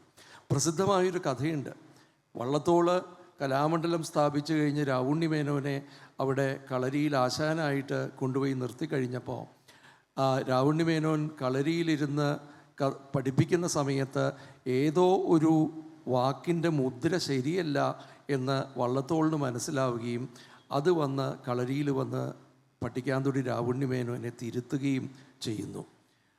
രാവുണ്ണിമേനോൻ അവിടെ നിന്ന് ഇറങ്ങി പുറത്തു പോയിരുന്നിട്ട് പറഞ്ഞു, എന്നാൽ മഹാകവി ആയിക്കോളൂ എന്ന് പറഞ്ഞുകൊണ്ട് പുറത്തേക്ക് ഇറങ്ങിപ്പോന്നു. അത് മഹാകവി ആയിക്കോളൂ എന്നത് മഹാകവി പറഞ്ഞത് അംഗീകരിക്കാൻ തയ്യാറല്ല എന്നതല്ല, അത് ഇവിടെയല്ല അത് വേണ്ടത് എന്ന് വ്യക്തമാക്കുകയാണ്. അത്തരത്തിൽ തിരുത്തലുകളോ സജഷൻസോ ഉണ്ടെങ്കിൽ അത് എന്നോട് പറയുകയും ഞാനാണ് അതിൻ്റെ ത്യാജ്യഗ്രാഹ്യങ്ങൾ അനുസരിച്ച് ഏതു വേണമെന്ന് തീരുമാനിക്കേണ്ട ചുമതല എനിക്കാണ്, അതിൻ്റെ ഉടമസ്ഥാവകാശം എന്നത് എനിക്കാണ് എന്ന് സ്ഥാപിച്ചെടുക്കുന്ന വ്യക്തമായ ഒരു കാര്യം ഉണ്ടായിരുന്നു. അത് മനസ്സിലാക്കാനുള്ള ഹൃദയവിശാലത വള്ളത്തോളിനും ഉണ്ടായിരുന്നു. അദ്ദേഹം എന്നാൽ മേനോൻ എങ്ങനെയാ ചായിക്കോളൂ എന്ന് പറഞ്ഞുകൊണ്ട് പതുക്കെ അങ്ങോട്ട് പോരുകയും ചെയ്തു, പ്രശ്നം ഉണ്ടാക്കുകയും ചെയ്തില്ല. ഞാൻ പറയാൻ കാര്യം, വളരെ കൃത്യമായിട്ട് നമുക്ക് കാണാൻ കഴിയുന്നത് ഒരു സോഷ്യോ ഇക്കണോമിക് ആയിട്ടുള്ള ഓരോ ഘടനകളുമായി ബന്ധപ്പെട്ടിട്ടാണ് ഈ കലാരൂപങ്ങൾ വികസിച്ചു വരുന്നത്. ആ മാറി മാറി വരുന്ന സാമൂഹിക സാമ്പത്തിക ക്രമങ്ങളുടെ അടിസ്ഥാനത്തിൽ അവയിൽ പുരസ്കരണം മാറി വരുന്നു, അവയുടെ സാമ്പത്തികമായ അടിത്തറ മാറി വരുന്നു, അവരുടെ വേതന വ്യവസ്ഥ മാറി വരുന്നു, അതുമായി ബന്ധപ്പെട്ട സാങ്കേതിക വിദ്യ മാറി വരുന്നു, അല്ലെങ്കിൽ ലൈറ്റിംഗ് മുതലായിട്ടുള്ള രീതിയിലുള്ള സഹായ വിദ്യകൾ മാറി വരുന്നു. ഇത് ഓരോന്നിൻ്റെയും അടിസ്ഥാനത്തിൽ ഈ കലാരൂപങ്ങൾ ഓരോന്നും നിരന്തരമായ മാറ്റത്തിന്, നിരന്തരമായ പരിണാമത്തിന് വിധേയം തന്നെയാണ്. ആ പരിണാമത്തിന് വിധേയമായ ഒന്നിനെ നേരത്തെ ഡോക്ടർ സുധ സൂചിപ്പിച്ച പോലെ നിശ്ചലമാണ് എന്ന് സ്ഥാപിച്ചെടുക്കുന്ന ഒരർത്ഥത്തിൽ അവയെ മൃതമാക്കി മാറ്റാനുള്ള ഒരു വ്യക്തമായ ഒരു ആരോപണം ഇത്തരത്തിലുള്ളൊരു സമീപനത്തിലുണ്ട്. അത് ക്ലാസിക്കൽ എന്ന അർത്ഥത്തിൽ മാത്രമല്ല, ഒരു സ്റ്റേറ്റിസ്റ്റ് ആയിട്ടുള്ള ഒരു ദേശരാഷ്ട്രത്തിൻ്റെ കലകളോടുള്ള സമീപനത്തിൽ നിർലീനമായി നിൽക്കുന്ന ഒരു അതോറിറ്റി എന്ന നിലയ്ക്ക്, ഒരധികാര പ്രയോഗം എന്ന നിലയ്ക്ക് തന്നെ അത് വരുന്നുണ്ട്. ഇനി തിരിച്ച് ഈ ശാസന അഭ്യസനം എന്നത് കുറഞ്ഞോ ഏറിയോ ഉള്ള തോതിൽ വ്യവസ്ഥകൾ എന്ന് പറയുന്നത്, കൺവെൻഷൻസ് എന്ന് പറയുന്നത് ഏത് കലാരൂപത്തിൻ്റെയും അനിവാര്യമായ ഘടകമാണ്. കാരണം കല ജീവിതമല്ല. കല ജീവിതത്തെ നമുക്ക് ഏറ്റവും പറ്റിയിരിക്കുന്ന ഒരു വലിയൊരു അപകടം എന്ന് പറയുന്നത് 19-ാം നൂറ്റാണ്ട് തൊട്ട് we have fell into a representational fallacy. കുറച്ചു കാലം നാച്ചുറലിസവും അതിനുശേഷം റിയലിസവും വന്നതിൻ്റെ ഫലമായി കലയുടെ പ്രധാനപ്പെട്ട സ്വഭാവം എന്ന് പറയുന്നത് ജീവിതത്തെ അതേപടി അനുകരിക്കുക, ജീവിതം അവിടെ എന്തോ അത് തന്നെ ഇവിടെ കാണിക്കുക എന്ന് പറയുന്ന അത് വേണ്ട എന്നല്ല, പക്ഷെ അത് മാത്രമാണ് കലയുടെ ഉദ്ദേശം അല്ലെങ്കിൽ ലക്ഷ്യം എന്ന് പറയുന്ന ഒരു അബദ്ധധാരണയിലേക്ക് നമ്മൾ പോവുകയും അതിന് മുൻപേ നിന്നിരുന്ന നൂറ്റാണ്ടുകളായി വന്നിട്ടുള്ള that art is A different universe, അത് മറ്റൊരു ലോകമാണ് സൃഷ്ടിക്കുന്നത്. ആ മറ്റൊരു ലോകം ഈ ലോകത്തിൻ്റെ വിമർശനം നടത്തുന്നുണ്ടാകാം, ഈ ലോകത്തിന് അപ്പുറം പോകുന്ന ലോകങ്ങൾ സൃഷ്ടിക്കുന്നുണ്ടാകാം, ഈ ലോകത്തിന് പകരമായ ലോകങ്ങൾ സൃഷ്ടിക്കുന്നുണ്ടാകാം. ഇത് ഈ ലോകത്തിൻ്റെ തനി പകർപ്പായിട്ട് പരിഗണിക്കേണ്ട ആവശ്യമില്ല എന്ന് പറയുന്നൊരു കാര്യം ഏതോ നിലയ്ക്ക് നമ്മുടെ ചെറിയ ചെറിയ ഓർമ്മകളിൽ നഷ്ടപ്പെട്ടു പോയിട്ടുണ്ട്. ഞാൻ പറയുന്നത്, ഇത്തരത്തിൽ നോക്കുമ്പോൾ വ്യവസ്ഥാനുരൂപത എന്നത്, കൺവെൻഷനാലിറ്റി എന്ന് പറയുന്നത്, കൃത്യമായ സങ്കേതങ്ങൾ കൊണ്ട് നിർണയിക്കപ്പെടുക എന്ന് പറയുന്നത് ഏതൊരു കലാരൂപത്തിൻ്റെയും സ്വഭാവമാണ്. വെറുതെ കൈ ഇത്തരത്തിൽ എടുക്കുന്നത്, ഈ ഒരു എടുക്കൽ തന്നെ അത് ഭരതനാട്യത്തിലോ അല്ലെങ്കിൽ മോഹിനിയാട്ടത്തിലോ അല്ലെങ്കിൽ കഥകളിയിലോ അല്ലെങ്കിൽ തെയ്യത്തിലോ വ്യത്യസ്തമായിരിക്കും. ആ വ്യത്യാസങ്ങൾ എന്നത് ആ പ്രത്യേക കലാരൂപത്തെ നിർണയിക്കുന്നതിൽ അടിസ്ഥാനപരമായ സങ്കേതമായിട്ട് അത് നിലനിൽക്കുകയും ചെയ്യുന്നുണ്ട്. ആ നിലനിൽക്കുന്ന സങ്കേതങ്ങളെ ഒരു തലമുറയിൽ നിന്ന് അടുത്ത തലമുറയിലേക്ക്, അല്ലെങ്കിൽ ഗുരുവിൽ നിന്ന് ശിഷ്യനിലേക്ക്, ടീച്ചറിൽ നിന്നും സ്റ്റുഡൻറ്റിലേക്ക് കൈമാറി കൊടുത്തു കൊണ്ടുപോവുകയും എന്നാൽ അതേസമയം അതിനുള്ളിൽ നിരന്തരമായ മാറ്റങ്ങൾ സംഭവിക്കുകയും ചെയ്യുന്നതിൻ്റെ കൃത്യമായ ദൃഷ്ടാന്തങ്ങൾ നമുക്കുണ്ട്. ഇതിൻ്റെ ഏറ്റവും നല്ല ഉദാഹരണം എന്ന് പറയുന്നത് ഒരുപക്ഷെ കൂടിയാട്ടത്തിലെ ആട്ടപ്രകാരങ്ങളാണ്. ഒരുപക്ഷെ ലോകത്തെവിടെയും കാണാത്ത വിധത്തിൽ അവതരണത്തെ വാക്കുകൊണ്ട് രേഖപ്പെടുത്തുകയും, യഥാർത്ഥത്തിൽ അവതരണമല്ല അഭ്യസനത്തിനെയാണ് വാക്കുകൊണ്ട് രേഖപ്പെടുത്തുന്നത്. ഈ വാക്കുകൊണ്ട് രേഖപ്പെടുത്തിയിട്ടുള്ള ഒരാട്ടപ്രകാരം ഗുരു ശിഷ്യന് പറഞ്ഞു കൊടുക്കുകയും ആദ്യത്തെ ഘട്ടത്തിൽ ശിഷ്യൻ അത് എഴുതിയെടുക്കുകയും അതനുസരിച്ച് പഠിക്കുകയും അഭ്യസിക്കുകയും ആദ്യകാലങ്ങളിൽ അരങ്ങത്ത് അവതരിപ്പിക്കുകയും, പക്ഷേ പിന്നീട് ഈ അരങ്ങനുഭവം എന്ന് പറയുന്നത് കലാകാരന് കൂടുന്തോറും സ്വന്തമായ അംശങ്ങൾ അതിനകത്തേക്ക് കൊണ്ടുവരികയും വളരെ സർഗാത്മകമായി തന്നെ ആ സാഹചര്യത്തെയും അവസരത്തെയും കഥാപാത്രത്തെയും കഥാസന്ദർഭത്തെയും ഒക്കെ പരിഗണിച്ചുകൊണ്ട് സ്വന്തമായ പലതും അതിലേക്ക് നൽകുകയും പിന്നീട് സ്വന്തം ശിഷ്യന്മാരുണ്ടാകുന്നൊരു ഘട്ടത്തിൽ സ്വന്തമായൊരു ആട്ടപ്രകാരം സ്വയം അതിൻ്റെ തുടർച്ചയായിട്ടും എന്നാൽ അതിൽ നിന്നും വ്യതിചലിക്കുന്ന രീതിയിലും എഴുതി ഉണ്ടാക്കുകയും അത് അടുത്ത തലമുറയ്ക്ക് കൊടുക്കുകയും ചെയ്യുന്നു. ഞാനിത് പറയാൻ കാര്യം, these forms are subject to continuous change. നിരന്തരമായ മാറ്റങ്ങളിലൂടെ ഇത് കടന്നു പോവുകയാണ്. ആ മാറ്റം ചില സമയത്ത് വളരെ പ്രൊനൗൺസ്ഡ് ആയിരിക്കും, നമുക്ക് എടുത്തു കാണാൻ പറ്റും. ചില സമയത്ത് അത് അത്ര പ്രൊനൗൺസ്ഡ് ആവണമെന്നില്ല, പക്ഷേ അന്തർലീനമായി തന്നെ അത് നിൽക്കുന്നുണ്ട്. ആ മാറ്റങ്ങൾക്ക് പ്രേരകമായി മാറുന്ന ഘടകങ്ങൾ പലതായിരിക്കും. ചെറിയൊരു ഉദാഹരണം കൂടി ഞാൻ എഴുതിയിട്ടുള്ള കാര്യമാണ്. കലാമണ്ഡലം ഗോപിയുടെ ഒരു വേഷത്തിൽ, കലാമണ്ഡലം ഗോപിയുടെ അവതരണത്തിൻ്റെ രീതിയിൽ പലപ്പോഴും വികാര തീവ്രമായ നിമിഷങ്ങളിൽ, സാഹചര്യങ്ങളിൽ അതുവരെ പലരും പ്രയോഗിക്കാത്ത ഒരു പ്രത്യേക പ്രയോഗം ഗോപിയുടെ വേഷത്തിൽ കാണാൻ പറ്റും. അദ്ദേഹം കൂട്ടുവേഷം എവിടെയാണോ ഇടതുവശത്ത് അല്ലെങ്കിൽ ഈ വശത്താണെങ്കിൽ ആ ആളിൽ നിന്നും മുഖം തിരിച്ച് മറുവശത്തേക്ക് നോക്കുകയും വിദൂരങ്ങളിലേക്ക് കണ്ണു പായിക്കുന്ന പോലെ തല ഉയർത്തി നോക്കുന്ന ഒരു പോസ്ചർ എന്ന് പറയട്ടെ ഉണ്ട്.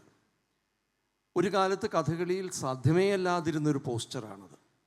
കാരണം മുൻപിൽ നിന്ന് മാത്രം നേരിട്ട് വരുന്നൊരു വെളിച്ചത്തിൽ മുഖം ഫ്രെയിം ചെയ്ത് വെച്ച പോലെയുള്ള ഈ ഒരു ചുട്ടി ഉണ്ടാകുമ്പോൾ ഈ തിരിഞ്ഞു നിന്ന് നോക്കുക എന്ന് പറഞ്ഞത് വളരെ അശ്ലീലമായിട്ട് മാറും. കാരണം തേപ്പൊന്നുമില്ലാത്ത ഈ താടിയുടെ ഭാഗമൊക്കെ കാണുന്ന ഒരു സംഗതി മുൻപത്തെ കാലത്ത് സാധ്യമായിരുന്നില്ല. ഇത് സാധ്യമായത് മാത്രമല്ല, ഈ മുൻപിൽ നിന്നുള്ള വെളിച്ചം വരുമ്പോൾ ഈ മുഖം കാണാനും കഴിയാതെ പോകുന്നു.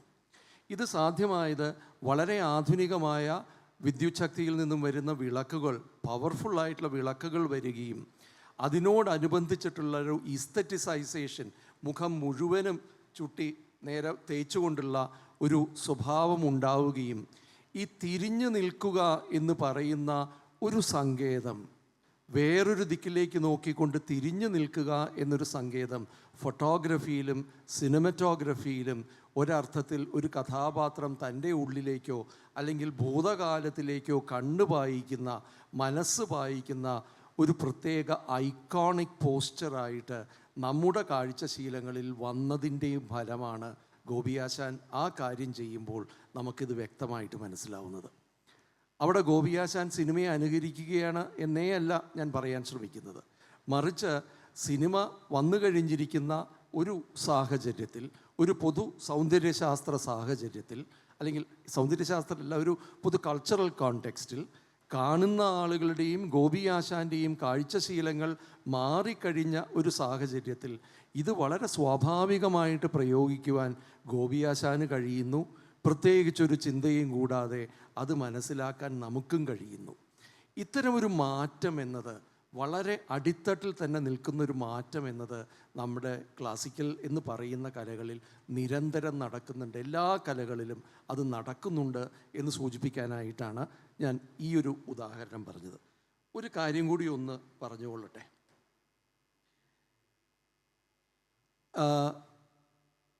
പലപ്പോഴും ഇപ്പോൾ ഭരതനാട്യത്തിൻ്റെ ഉദാഹരണം പറഞ്ഞു. ഭരതനാട്യം എന്നത് അടിസ്ഥാനപരമായി ഒരു ഇൻവെൻറ്റഡ് ഫോമാണ്. അതിനു മുമ്പ് സതിരാട്ടം ആയിരുന്നു. ആ സതിരാട്ടം പ്രധാനമായും ദേവദാസി സമുദായങ്ങളിലെ സ്ത്രീകൾ പ്രയോഗിക്കുന്നത് കൊണ്ട് മദ്രാസ് പ്രസിഡൻസിയിലെ അന്നത്തെ ലെജിസ്ലേറ്റീവ് അസംബ്ലിയിൽ വളരെ ശക്തമായിട്ട് ഇതിനെതിരെ, ഇത് പ്രോസ്റ്റിറ്റ്യൂഷനെ സഹായിക്കുന്നതാണ് എന്ന രീതിയിൽ അതിനെതിരെ ബാൻ വരികയും അത് പുറമേ പ്രയോഗിക്കാൻ കഴിയാതെ വരികയും ചെയ്ത സാഹചര്യത്തിൽ ആ സതിരാട്ടത്തിൻ്റെ ആംഗികമായ പല പ്രയോഗങ്ങളെയും നീക്കം ചെയ്ത്, പ്രത്യേകിച്ച് പെൽവിക് മൂവ്മെൻറ്റ്സിൻ്റെ എല്ലാ സംഗതികളും മാറ്റി ഒരു മധ്യവർഗ പെൺകുട്ടിക്ക് പ്രയോഗിക്കാൻ അനുരൂപമായ ഒരു ഫോമായിട്ട് ചിട്ടപ്പെടുത്തി എടുത്തതാണ് ഭരതനാട്യം. പക്ഷേ ആ പേര് വളരെ പ്രധാനമാണ്. പലപ്പോഴും ക്ലാസിക്കലിസം എന്നത് ഭരതത്തിൻ്റെ നാട്യശാസ്ത്രത്തിൽ നിന്നും സ്വാധീനം ഉൾക്കൊണ്ടുകൊണ്ട് ഇത്രയും കാലത്തെ പാരമ്പര്യമുണ്ട് എന്ന അവകാശവാദം അതിനകത്ത് നിൽക്കുന്നു. ആ അവകാശവാദം തന്നെയാണ് വളരെ പ്രധാനമായിട്ട് നമ്മൾ നിഷ്കർഷയോടെ നോക്കേണ്ടി വരുന്നത്. ഭരതൻ്റെ നാട്യശാസ്ത്രം എന്നത് ഒരു പ്രിസ്ക്രിപ്റ്റീവ് ടെക്സ്റ്റേ അല്ല. അത് ഇന്ന പോലെ ചെയ്യണം എന്ന രീതിയിൽ ശാസിക്കുന്ന ഒരു ടെക്സ്റ്റല്ല. മറിച്ച് അന്ന് നിലനിന്നിരുന്ന അനേകം രൂപങ്ങളുടെ, അത് ദാക്ഷിണായനവും ദാക്ഷിണാത്യവും ഉത്തരഭാഗങ്ങളിലുമൊക്കെയുള്ള കലാരൂപങ്ങളെ ശ്രദ്ധയോടുകൂടിയുള്ള ഒരു നിരീക്ഷണത്തിൻ്റെ ഫലത്തിൽ ഉണ്ടാക്കിയെടുത്തിട്ടുള്ള ഒരു വിശകലന കൃതിയാണ് ടാക്സോണമി എന്ന നിലയ്ക്ക്.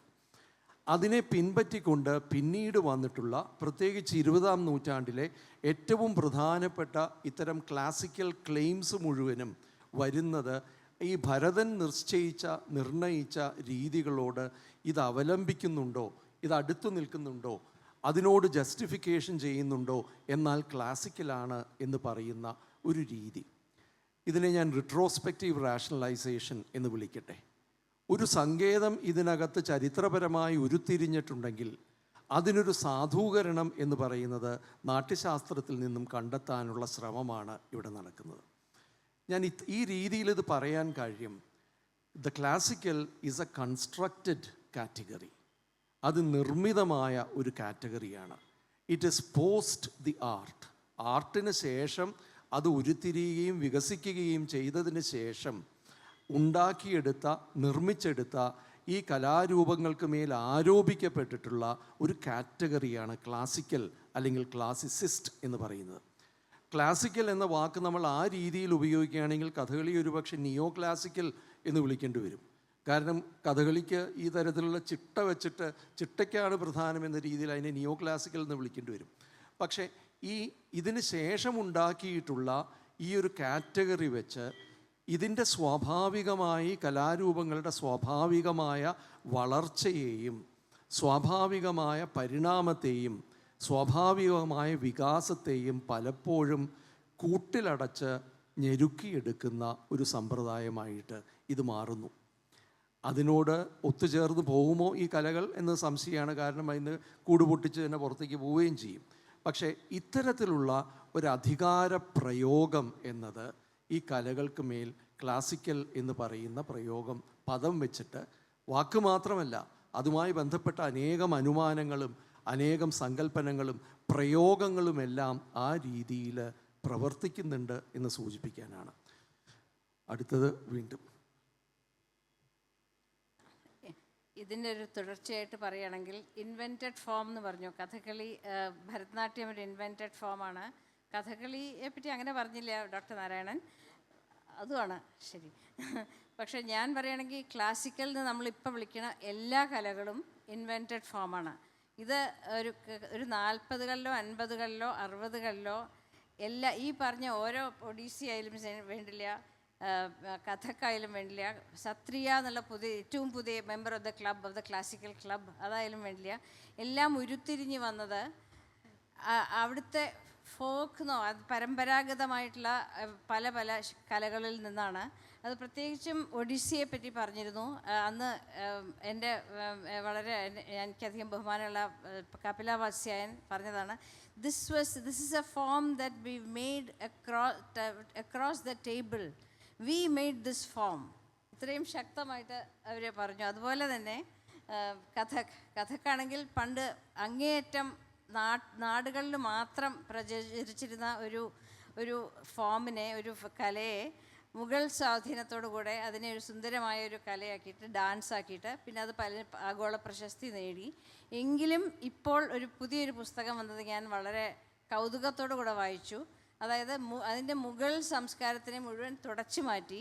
ഈ വളരെ വളരെ പ്രധാനപ്പെട്ട ഒരു നർത്തകിയുടെയാണ് ഈ പുസ്തകം തുടച്ചു മാറ്റി. ഇത് കഥ പറയുന്നവരുടെ, ഞങ്ങളുടെ അതിലിട്ട് അത്രയും കഥകളുണ്ടായിരുന്നു ഞങ്ങളുടെ. അത് മുഴുവൻ വൈഷ്ണവ കഥകളാണ്.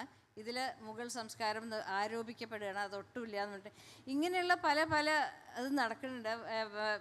അവസാനം കഥയ്ക്ക് എന്താവും, സത്രിയ എന്നുള്ള ഡാൻസ്, അത് ആസാമിൽ നിന്ന് പല ടെക്സ്റ്റുകളും അതുപോലെ തന്നെ സ്കൾപ്ചറും എല്ലാം കൂടെ ആലോചിച്ച് ഒരു കഴിഞ്ഞൊരു 20 കൊല്ലമേ ആയിട്ടുള്ളൂ അതിന് ഒരു ഹിസ്റ്ററി വന്നിട്ട്. അതും ക്ലാസിക്കൽ ആയി.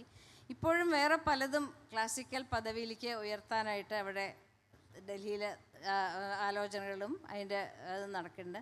അപ്പോൾ ഈ പറഞ്ഞ പോലെ ക്ലാസിക്കൽ എന്നുള്ള ഫോം ഇൻവെൻറ്റഡ് ആണ് എന്നുള്ളതിന് പറയാൻ വേണ്ടിയിട്ടാണ് ഞാൻ എത്രയും പറയുന്നത്. വേൽച്ചെരു നാരായണ റാവു എന്ന് പറഞ്ഞിട്ട് ഒരു തെലുഗു പണ്ഡിതൻ, അദ്ദേഹം ലിറ്ററേച്ചറിനെ പറ്റിയും അതിനെപ്പറ്റിയൊക്കെ അന്നത്തെ പദ്യ സാഹിത്യത്തിനെ പറ്റിയും ഏർലി മെഡീവൽ അതിനെപ്പറ്റിയൊക്കെ ഒരുപാട് പഠിച്ച ഒരാളാണ്. അദ്ദേഹം രണ്ട് വാക്കുകൾ കവിതയെ പറ്റി അല്ലെങ്കിൽ കവിതാ പഠനത്തിനെ പറ്റി received text and meta text, ഇങ്ങനെ 2 തരത്തിൽ, ആൻഡ് റെക്കോർഡഡ് ടെക്സ്റ്റ്, ഇങ്ങനെ 2 തരത്തിൽ. Recorded text and received text. Recorded text അദ്ദേഹം പറയണത് ഇപ്പോൾ മാനുസ്ക്രിപ്റ്റ് പോലെയോ അല്ലെങ്കിൽ വേദിക് ചാൻറ്റിങ് പോലെയോ കോഡിഫൈഡ് ആയിട്ട് അങ്ങേയറ്റം ലിഖിത രൂപേണ അങ്ങേറ്റം നമുക്ക് കൈവശമായി കിട്ടിയ ഒരു തരം സ്വത്ത്. റിസീവ്ഡ് ടെക്സ്റ്റ് പറഞ്ഞാൽ നമ്മൾ അതിലെന്തൊക്കെ ചെയ്തു, അത് നമ്മൾ അതിനെ എങ്ങനെ വിപുലീകരിച്ചു, അതിനെ എങ്ങനെ വ്യാഖ്യാനിച്ചു, എത്ര ഇൻ്റർപ്രറ്റ് ചെയ്തു. അതുകൊണ്ട് ഇപ്പോൾ ഒരു മഹാഭാരതം പോലൊരു ഇതാണെങ്കിൽ അത് ഏതാണ് റിസീവ്ഡ് ടെക്സ്റ്റ്, ഏതാണ് റെക്കോർഡഡ് ടെക്സ്റ്റ്, മഹാഭാരതം ആരോ ഒരു സൂതൻ വന്ന് പറഞ്ഞു, അതിനെ പലരും പലതരത്തിൽ വ്യാഖ്യാനിച്ചു.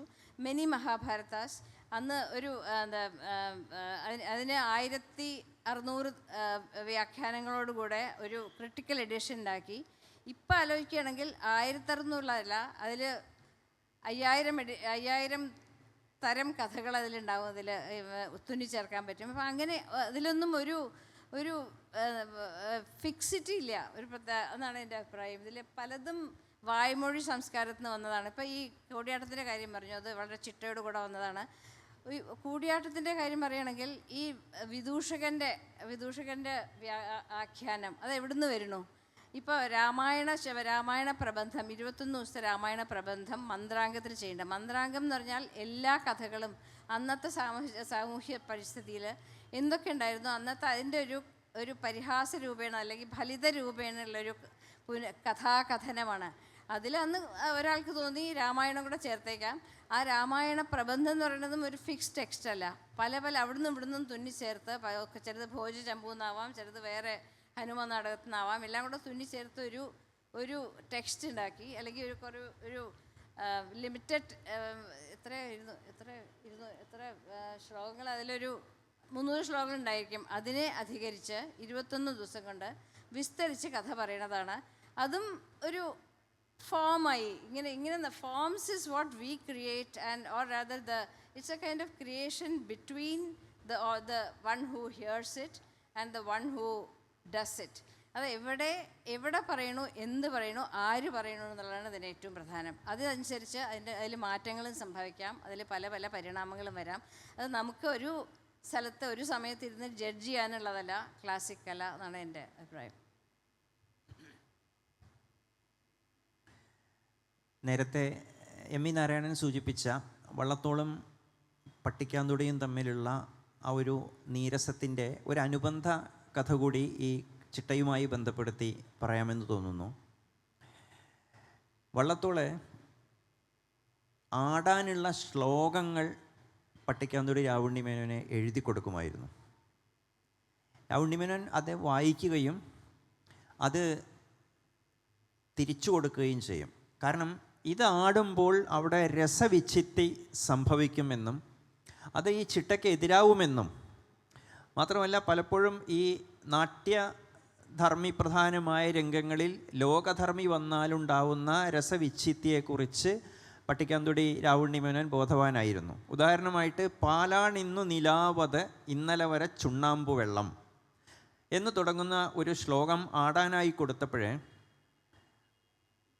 ചുണ്ണാമ്പ് വെള്ളം, അപ്പം ചുണ്ണാമ്പിനെ മുദ്ര കാണിക്കുമ്പോൾ അത് ലോകധർമ്മിയായി മാറുമെന്നും അത് രസവിച്ഛിത്തി വരും എന്നും പറഞ്ഞ് തിരിച്ചു കൊടുത്തതായിട്ടുള്ള ഒരു കഥ കേട്ടിട്ടുണ്ട്. അപ്പോൾ ഇതെല്ലാം കൃത്യമായ രീതിയിൽ ഈ ക്ലാസിക്കൽ അംശങ്ങൾ ഒരു ഗുരുനാഥൻ അനുശാസിക്കുന്നതിൻ്റെ ഒരു പ്രത്യക്ഷ രേഖയായിട്ട് നമുക്ക് കാണാം. നേരത്തെ കൂടിയാട്ടത്തിൽ പറഞ്ഞപ്പോഴേ അതിൽ ഈ നടാങ്കുശം എന്ന് പറയുന്ന നടനെ അങ്കുശം കൊണ്ട് നിയന്ത്രിക്കുന്ന രീതിയിൽ ഒരു വിമർശന പാഠവും ഉണ്ടായിരുന്നു. അതെല്ലാം ഈ ചിട്ടയെ എത്രമാത്രം ബലഭദ്രമാക്കാം എന്നതിനുള്ള ഉദാഹരണങ്ങൾ കൂടിയായിരുന്നു. നമ്മൾ ദൃശ്യത്തിൽ നിന്ന് മാറി നമുക്ക് ശബ്ദത്തിലേക്ക് വരികയാണെങ്കിൽ കേരളത്തിലെ ഏറ്റവും അധികം ആളുകൾ ആസ്വദിക്കുന്ന 2 കലകൾ, ഒന്ന് മേളവും ഒന്ന് തായമ്പകയുമാണ്.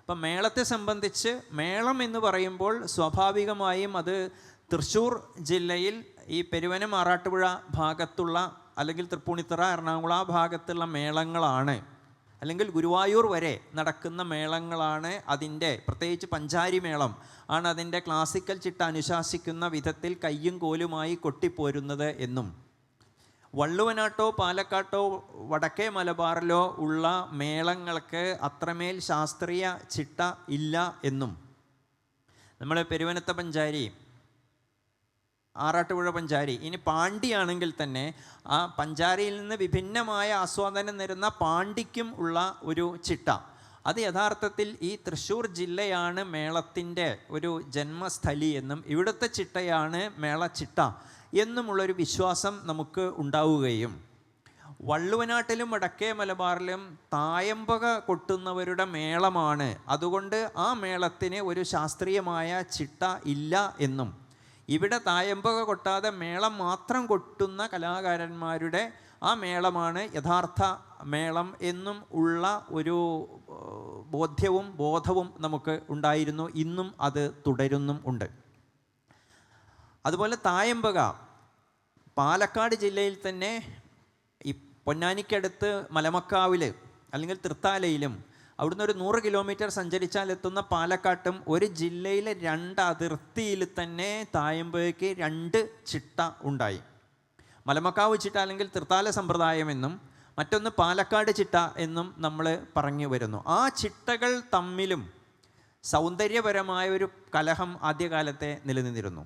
കാരണം തായമ്പക അനുശാസിക്കുന്ന വിധത്തിൽ ആ തായമ്പകയുടെ ശരീരത്തോട് ചേർന്ന് പോകുന്ന ചമ്പ പഞ്ചാരിക്കൂറുകൾ കൊട്ടുന്നതാണ് യഥാർത്ഥ തായമ്പകയുടെ അതിൻ്റെ ഒരു ഗോപുര ഛായ ഘടന എന്നും അതാണ് യഥാർത്ഥ തായമ്പക എന്ന് മലമക്കാവ് ചിട്ടക്കാർ വാദിക്കുമ്പോൾ, ഈ ചമ്പക്കൂറിലും പഞ്ചാരിക്കൂറിലും അത്രയധികം കൊട്ടി നിറയ്ക്കാനില്ല എന്നും ഒരു തായമ്പക ഒരു അടിസ്ഥാന താളത്തിൽ നിന്നുകൊണ്ട് വ്യക്തി സൃഷ്ടിക്കുന്ന വിന്യാസങ്ങളും മനോധർമ്മങ്ങളും ആയ തായമ്പകയിൽ ആ വിന്യാസങ്ങൾക്കും മനോധർമ്മങ്ങൾക്കും ഏറെ സാധ്യത ഉള്ളത് അടന്തക്കൂറിലാണ് എന്നും, അതുകൊണ്ട് അടന്തക്കൂറ് കൊട്ടുന്ന ആളാണ് സർഗാത്മക കലാകാരൻ എന്നുമുള്ള ഒരു ബോധ്യം പാലക്കാട് സമ്പ്രദായത്തിൽ ഉള്ളവർ കാത്തു പോന്നിരുന്നു. അപ്പോൾ ഒരു സ്ഥലത്ത് പഞ്ചാരിക്കൂറും ഒരു സ്ഥലത്ത് അടന്തക്കൂറും കൊട്ടുകയും അത് രണ്ടും ശില്പഭദ്രമായ തായമ്പകയായി 2 സ്ഥലങ്ങളിൽ പുലരുകയും ചെയ്യുന്ന സമയത്ത് ഈ പാലക്കാടിനോടടുത്ത പല്ലാവൂർ ദേശത്ത് പല്ലാവൂർ അപ്പുമാരാർ ഇതിനെ തായമ്പകയെ കൊട്ട് കച്ചേരിയായി മാറ്റുകയും കർണാടക സംഗീതവുമായി ബന്ധപ്പെട്ട പല കൽപ്പനകളെയും ഓർമ്മിപ്പിക്കുന്ന രീതിയിൽ തായമ്പകയെ ബ്രേക്ക് ചെയ്ത് അതിന് പുതിയ ഒരു കൊട്ട് രീതി ഉണ്ടാക്കുകയും ചെയ്തു. അപ്പോൾ അവിടെ ഈ പുതിയ കാലത്ത് 2 തായമ്പക ശൈലിക്കിടയിൽ മറ്റൊരു തായമ്പക ശൈലി രൂപപ്പെടുത്തുകയും ഈ തൃത്താല സമ്പ്രദായത്തിലെ വളരെ ലാസ്യമായ ആ തായമ്പക കൊട്ടിനെ തൃത്താല കേശവ പൊതുവാൾ അതിനെ ഒന്നുകൂടി രൗദ്രമാക്കുകയും ചെയ്ത് ക്രമേണ ഇന്ന് തായമ്പകയ്ക്ക് പാലക്കാട് എന്നോ മലമക്കാവ് എന്നോ ഒരു ചിട്ട ഇല്ലാതാവുകയും ഇതുവരെ കൊട്ടിപ്പോന്ന ആ ഒരു തായമ്പക കൊട്ടുമ്പോൾ ദീക്ഷിക്കേണ്ട ഒരു കലാകാലക്രമത്തെ തകർത്തുകൊണ്ട് തന്നെ പുതിയ രീതിയിൽ ഈ 2 ചിട്ടകളെയും ഉല്ലംഘിച്ച് ആത്മനിഷ്ഠമായ ഒരു ചിട്ട തായമ്പകയിൽ രൂപപ്പെടുകയും ചെയ്തിട്ടുണ്ട്. അപ്പോൾ അതിനെ നമ്മൾ ആ ഒരു ക്ലാസിക്കൽ ബലഭദ്രതയെ പുതിയ കാലം ഇല്ലാതാക്കി എന്ന് നമുക്ക് പറഞ്ഞുകൂടാ. അടിസ്ഥാനപരമായി ഇവരെല്ലാം മലമക്കാവ് ചിട്ടയുടെയും പാലക്കാട് ചിട്ടയുടെയും വക്താക്കളായിരുന്ന കലാകാരന്മാരുടെ തുടർച്ചയാണ്. അപ്പോൾ ഈ തുടർച്ച വരുമ്പോൾ കാലികമായി തൻ്റെ കലയിൽ പുതുക്കിയെഴുത്ത് നടത്തുമ്പോൾ മാത്രമേ അവനവൻ്റെ കല സ്വയംപൂർണ്ണമാകൂ എന്ന് വിശ്വസിക്കുന്ന കലാകാരന്മാർ, അത് കൊട്ടിലും കൂടിയാട്ടത്തിലും കഥകളിയിലും എല്ലാമുണ്ട്. നേരത്തെ എം ഇ നാരായണൻ ആമുഖത്തിൽ സൂചിപ്പിച്ച പോലെ ഉഷ നങ്ങ്യാരുടെ നങ്ങ്യാർകൂത്ത് കാണുമ്പോൾ 80 തികഞ്ഞ സരോജിനി നങ്ങ്യാരമ്മയുടെ നങ്ങ്യാർകൂത്തും കാണുമ്പോൾ നമുക്ക് ആ അന്തരം കൃത്യമായി ബോധ്യപ്പെടുകയും ചെയ്യും. ആ നിലയ്ക്ക് ക്ലാസിക്കൽ ചിട്ടയുടെ അംശങ്ങളെ ഒരു പദം പാരമ്പര്യത്തിലും മറ്റൊരു പാദം ആധുനികതയിലും നിർത്തിക്കൊണ്ട് അല്ലെങ്കിൽ രണ്ടിലും ഉറച്ച് നിന്നുകൊണ്ടുള്ള ചിട്ടയെ ഉല്ലംഘിക്കാതെ അതിനെ എങ്ങനെ കാലികമായി പുതുക്കി എഴുതാം എന്നുള്ള ഒരു പുതിയ ഭാഷാശാസ്ത്രം, ഒരു പുതിയ മെത്തഡോളജി ആണ് ഈ ദൃശ്യകലയിലും ശബ്ദകലയിലും പുതിയ കാലത്തെ കലാകാരന്മാർ അനുവർത്തിച്ച് പോരുന്നത് എന്നാണ് എനിക്ക് തോന്നിയിട്ടുള്ളത്. ഇത് ഞങ്ങൾ കുറേയായി പറയുന്നു, അവിടെ നിന്നുള്ള ചോദ്യങ്ങളുണ്ടെങ്കിൽ നന്നായിരിക്കും. അതിനുപരി ചെറിയൊരു ഇത്തിരി ഫലിത രൂപേണ പറയുന്നൊരു കാര്യം, മറ്റേ ഈ ക്ലാസിക്കൽ കല എന്ന് പറയുന്നത് അനുഗ്രഹമാവുന്ന പോലെ തന്നെ അതൊരു വലിയ ശാപവുമാവാനുള്ള സാധ്യതയുണ്ട്. ഇത് ക്ലാസിക്കൽ എന്ന് പറഞ്ഞാൽ പിന്നെ കാണേണ്ടതല്ല, ഇത് പൊതുജനങ്ങളുടെയല്ല, സാധാരണക്കാരുടെയല്ല എന്ന് പറയുന്ന ഒരു വിധി കൽപ്പിക്കലും കൂടി പലപ്പോഴും ആളുകളെ അകറ്റി നിർത്താൻ ഉള്ളൊരു സാഹചര്യം കൂടി സൃഷ്ടിക്കപ്പെടുന്നുണ്ട്. വിജയകൃഷ്ണൻ പറഞ്ഞ തായമ്പകയ്ക്കോ പാണ്ഡ്യമേളത്തിനോ പഞ്ചാരി മേളത്തിനോ ക്ലാസിക്കൽ കല എന്നുള്ള ആശീർവാദം ഇതുവരെ കിട്ടാത്തതുകൊണ്ട് അതിന് ധാരാളം ആൾക്കാർ ഇപ്പോഴും കേൾക്കാനുണ്ട്. അത് അങ്ങനെ തന്നെ തുടരട്ടെ എന്ന് ഞാൻ അപേക്ഷിക്കുന്നു. ബാക്കിയുള്ളവയും അതെ, ഈ ക്ലാസിക്കൽ എന്ന് പറയുന്ന ആ ഒരു ആശീർവാദത്തിൽ നിന്നും പുറത്ത് കിട്ടുകയാണെങ്കിൽ അവയ്ക്ക് നന്നായിരിക്കും എന്ന് മാത്രം പറഞ്ഞുകൊണ്ട് അവസാനിപ്പിക്കട്ടെ. ഇനി ചോദ്യമോ നിരീക്ഷണങ്ങളോ എന്താ വെച്ചാൽ ചോദ്യം ആവണമെന്നില്ല, യു ക്യാൻ സേ, നിങ്ങൾക്ക് പറയാനുള്ളത് പറയാവുന്നതാണ്.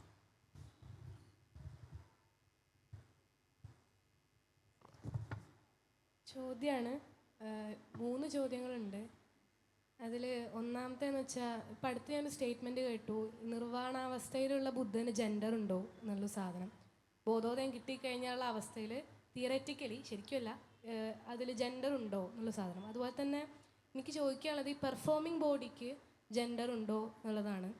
കാരണം ഇപ്പോൾ ശിവൻ നമ്പൂതിരി, ഇപ്പോൾ ക്ലാസിക്കൽ കലകൾ പറയാം, ശിവൻ നമ്പൂതിരി കൈലാസാവതാരണത്തിൽ പാർവതി ചെയ്യുമ്പോൾ, അല്ലെങ്കിൽ ബൃഹന്നള എന്ന് പറഞ്ഞ പുതിയ വർക്കിൽ ഒരു ട്രാൻസ്ജെൻഡർ ആയിട്ടുള്ള ഐഡൻറ്റിറ്റി ചെയ്യുമ്പോൾ, പിന്നെ അതുപോലെ തന്നെ മോഹിനിയാട്ടത്തിൽ പ്രത്യേകം സ്ത്രീകളെ കൂടുതലുള്ളൊരു ആർട്ട് ഫോമിലേക്ക് പുരുഷന്മാർ വരികയും, ഇപ്പോൾ ഈ കാലടി സർവകലാശാലയിൽ തന്നെ അമിത് എന്ന് പറഞ്ഞ ആർട്ടിസ്റ്റ് ക്യൂറായിട്ടുള്ളൊരു പുരുഷൻ പ്രിഡോമിനൻ്റ്ലി സ്ത്രീകൾ ചെയ്യുന്നൊരു കാര്യം ചെയ്യുകയും ചെയ്യുമ്പോൾ, അപ്പോൾ അതിൻ്റെ ഒരു ഈ പെർഫോമിംഗ് ബോഡിക്ക് അവരുടെ ആർട്ടിസ്റ്റുകളുടെ ജെൻഡർ ഏതോ ആയിക്കോട്ടെ, പക്ഷെ പെർഫോം ചെയ്യുന്ന സമയത്ത് അവരുടെ ശരീരത്തിന് ജെൻഡർ ഉണ്ടോ, അതൊരു ന്യൂട്രലായിട്ടുള്ള അവസ്ഥയിലല്ലേ നിൽക്കുന്നത്, അല്ലെങ്കിൽ ന്യൂട്രാലിറ്റി വരാൻ ഈ ആർട്ട് ഫോമുകളെല്ലാം സാധിക്കുന്നത്. ഇപ്പോൾ നാടകത്തിലാണെങ്കിൽ ഉണ്ടെന്നാണ് എനിക്ക് തോന്നുന്നത്.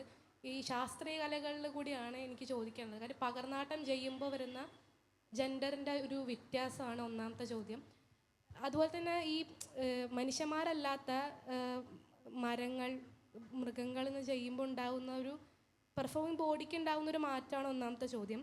പിന്നെ രണ്ടാമത്തത്, ഇപ്പോൾ ഈ നോർത്ത് ഇന്ത്യയിൽ ഇതിഹാസ പുരാണ ട്രഡീഷനിലൊക്കെ കൃത്യമായിട്ടുള്ള ക്യൂർ പെർഫോമേഴ്സിനെ കാണാം. ഇപ്പോൾ രാമായണത്തിലാണെങ്കിൽ തന്നെ, മഹാഭാരതത്തിലാണെങ്കിൽ ബൃഹന്നള, അതൊരു ചരിത്ര വസ്തുത എന്നുള്ളത് പറയുന്നത്, പക്ഷേ എഴുതപ്പെട്ട സമയത്ത് ഉണ്ടാകുന്നൊരു കാര്യമാണല്ലോ. അതുപോലെ തന്നെ കാമസൂത്രയിൽ കാണാം. അതുപോലെ തന്നെ ഈ സൗത്ത് ഇന്ത്യയിൽ സംഘം വർക്കിൽ അങ്ങനത്തെ ക്യൂറായിട്ടുള്ള ക്ലാസിക്കൽ അല്ലെങ്കിൽ കോർട്ട് ആർട്ടിസ്റ്റുകൾ ഉണ്ടോ എന്നുള്ളതാണ് ചോദ്യം. പിന്നെ മൂന്നാമത്തെ വെച്ചാൽ ഒരു ഐഡൻറ്റിറ്റി, ഇപ്പോൾ ഹിന്ദു ക്ലാസിക്കൽ എന്ന് പറഞ്ഞാൽ ഹിന്ദു ആണെന്നുള്ളൊരു വാദം ഉണ്ടല്ലോ. പക്ഷെ ഇത് ഹിന്ദു എന്ന് പറഞ്ഞാൽ അതൊരു സവർണ്ണ സാധനമാണല്ലോ, എല്ലാ ഹിന്ദുക്കളെയും പെടുന്നതല്ലല്ലോ. അപ്പോൾ അതിൽ ഇപ്പം നമുക്ക് ഇവിടെ ഇരിക്കുന്ന ആൾക്കാരെന്നെ ശാസ്ത്രീയ കല എന്ന് പറയുമ്പോൾ എത്ര ദളിതർ വരും, അല്ലെങ്കിൽ എത്ര മറ്റ് ജെൻഡർ ആളുകൾ വരും എന്നുള്ളൊരു ക്വസ്റ്റ്യൻ ഉണ്ടല്ലോ. അപ്പോൾ ഇത് ആരുടെ, ഏത് ഹിന്ദുവിൻ്റെ കലയാണെന്നുള്ളൊരു ചോദ്യം കൂടി ഉണ്ട്. ജെൻഡർ എന്നുള്ള ചോദ്യം ചോദിച്ചു. ഒരു നടന് ജെൻഡർ ഉണ്ടോയെന്ന് ചോദിച്ചാൽ ഞാൻ ഈയിടെ 2 പേരെ ഞാൻ ചോദിച്ചിരുന്നു. ഒന്ന് മാർഗി വിജയകുമാർ, ഒരു അനവധി കാലം സ്ത്രീവേഷം മാത്രം ചെയ്ത ആളാണ്. അദ്ദേഹത്തിനോട് ഞാൻ ചോദിച്ചു, എങ്ങനെയാണ് ഇപ്പോൾ ഒരുപാട് സ്ത്രീകൾ വരുന്നുണ്ടല്ലോ രംഗത്ത്, സ്ത്രീകൾ ചെയ്യുമ്പോൾ സ്ത്രീകളുടെ അനുഭവവും പുരുഷന്മാർ സ്ത്രീകളായിട്ട് ചെയ്യുമ്പോൾ രണ്ടും തമ്മിൽ എന്താ അങ്ങനെ അവർ തമ്മിലൊരു വാദവും. ഒരു ഹരിപ്രിയ നമ്പൂതിരി എന്നുള്ള സ്ത്രീയോടാണ്, അവർ ഒരുപാട് സ്ത്രീവേഷം ചെയ്യുന്ന ആളാണ്. ഈ 2 പേരോടാണ് ഞാൻ ചോദിച്ചത്. വിജയകുമാർ പറഞ്ഞത്, പുരുഷൻ സ്ത്രീയായിട്ട് ഫോർ എക്സാമ്പിൾ ഉർവശിയായിട്ടായാലും ദമയന്തി ആയിട്ടായാലും ആ ഭാവത്തു നിന്ന് പകർന്ന് അങ്ങോട്ട് ചെയ്യുമ്പോൾ അതിലാണ് കല. അല്ലാതെ സ്ത്രീക്ക് സ്ത്രീയുടെ അനുഭവം അറിയാം. സ്ത്രീയായിട്ട് ചെയ്താൽ, സ്ത്രീയുടെ തന്നെ ചെയ്താൽ ഉള്ളേക്കാൾ പവർ കൂടുതൽ പുരുഷൻ സ്ത്രീയായിട്ട് ചെയ്ത് അതിനെ അങ്ങേയറ്റം അനുഭവവേദ്യമാക്കാൻ പറ്റും എന്നുള്ളതിലാണ് അധികം കല എന്ന് പറഞ്ഞു.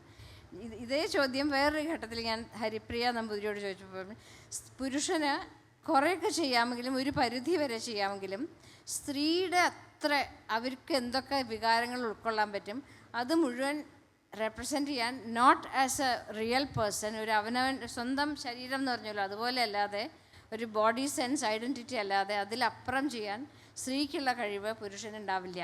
നേരെ മറിച്ച് സ്ത്രീ പുരുഷനായിട്ട് കഥകളിൽ അഭിനയിക്കുകയാണെങ്കിൽ അതിൽ ചിലപ്പോൾ ലിമിറ്റേഷൻസ് ഉണ്ടാവാം, അതിൽ ആൾക്കാർക്കും തോന്നാം, അതിൻ്റെ അനുഭവം ചിലപ്പോൾ വേറെ ആവാം. പക്ഷേ സ്ത്രീക്ക് സ്ത്രീയെ ചെയ്യാൻ കരുത്ത് പുരുഷനുണ്ടാവാൻ പറ്റില്ല എന്നാണ് എൻ്റെ അഭിപ്രായം. ഇതുപോലെ തന്നെ ചവിട്ടി ഒഴിച്ചിലിൻ്റെ കാര്യം ചോദിച്ചു. സ്ത്രീകൾക്ക് ചവിട്ടി ഒഴിച്ചിൽ അങ്ങനെ ഉണ്ടായിരുന്നില്ല കുറച്ച് അടുത്ത കാലം. ഇപ്പം ഉണ്ടോയെന്ന് എനിക്കറിയില്ല. പുരുഷന് ചവിട്ടി ഒഴിച്ചിലുണ്ട്. അത് പുരുഷനേക്ക് തന്നെ എത്രത്തോളം ഒരു എലാസ്റ്റിസിറ്റി അയവ് കൊടുക്കാം ദേഹത്തിന് അതിന് വേണ്ടിയിട്ടാണ് ചെയ്യുന്നത്. അതോടുകൂടെ അങ്ങേയറ്റം സ്ത്രീ ആവാനും പറ്റും.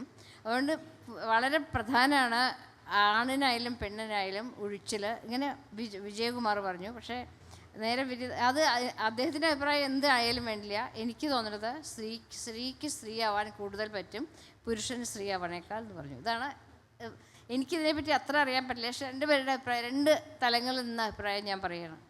ഞാൻ ഈ ചോദ്യത്തിനൊരു വേറൊരു രീതിയിൽ പറയാം.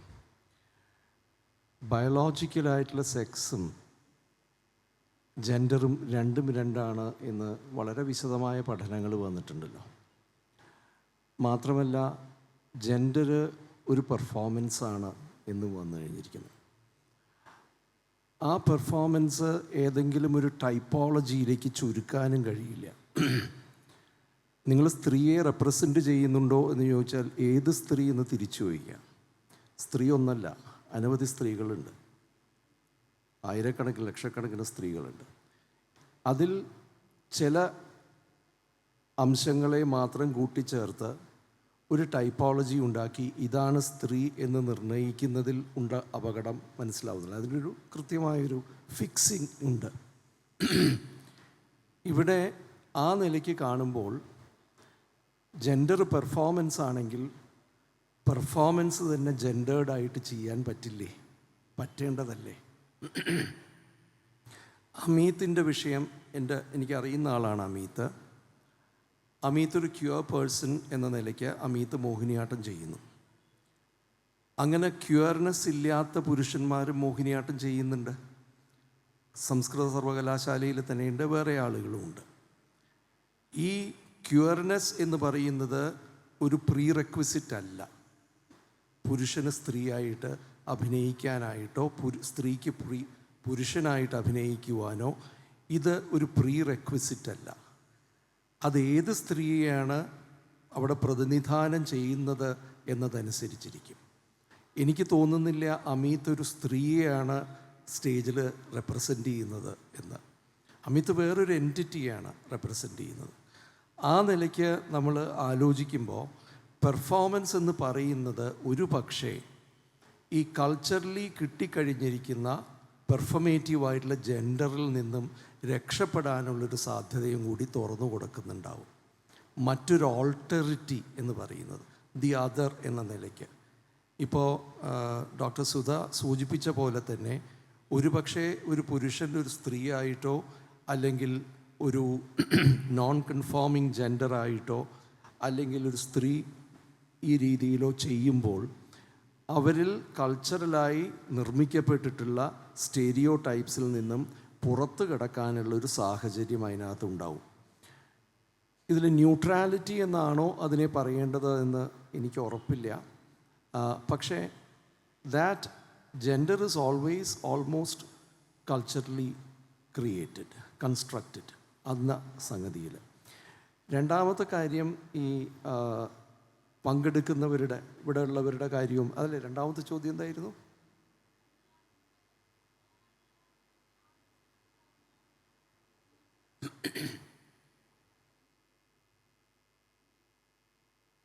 സൗത്ത് ഇന്ത്യയിൽ ഇപ്പോൾ ബൃഹന്നട അല്ലെ നോർത്ത് ഇന്ത്യയിലുള്ള പോലെ കോർട്ടിൽ ഈ ക്യൂറായിട്ടുള്ള ആർട്ടിസ്റ്റുകൾ ഉണ്ടായിരുന്നു.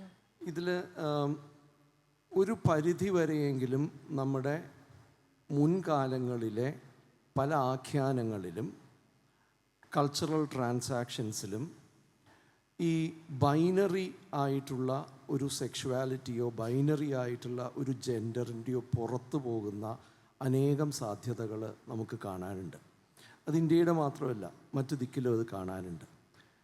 പക്ഷേ പ്രത്യേകിച്ച് കൃത്യമായ മെയിൽ ഫീമെയിൽ സെക്ഷുവാലിറ്റിയിലും ജെൻഡറിലും ഊന്നിക്കൊണ്ടുള്ള ഒരു ആധുനിക അണുകുടുംബത്തിൻ്റെ ഒരു ഫോമാറ്റ് ഇവിടെ നിർണ്ണയിക്കപ്പെട്ടതിന് ശേഷമാണ് ഒരു പക്ഷേ ഇന്ത്യയിലൊക്കെ ഈ നോൺ കൺഫോമിസ്റ്റായിട്ടോ അല്ലെങ്കിൽ ട്രാൻസ് പേഴ്സൺസ് എന്ന് പറയുന്ന ഇതൊരു സ്പെക്ട്രമാണ് എന്ന് പറയുന്ന സാധ്യത നിരാകരിച്ചുകൊണ്ട് ഒരു ബൈനറിയിലേക്ക് ഇത് ചുരുക്കുന്ന സംഗതി വന്നിരിക്കുന്നത്.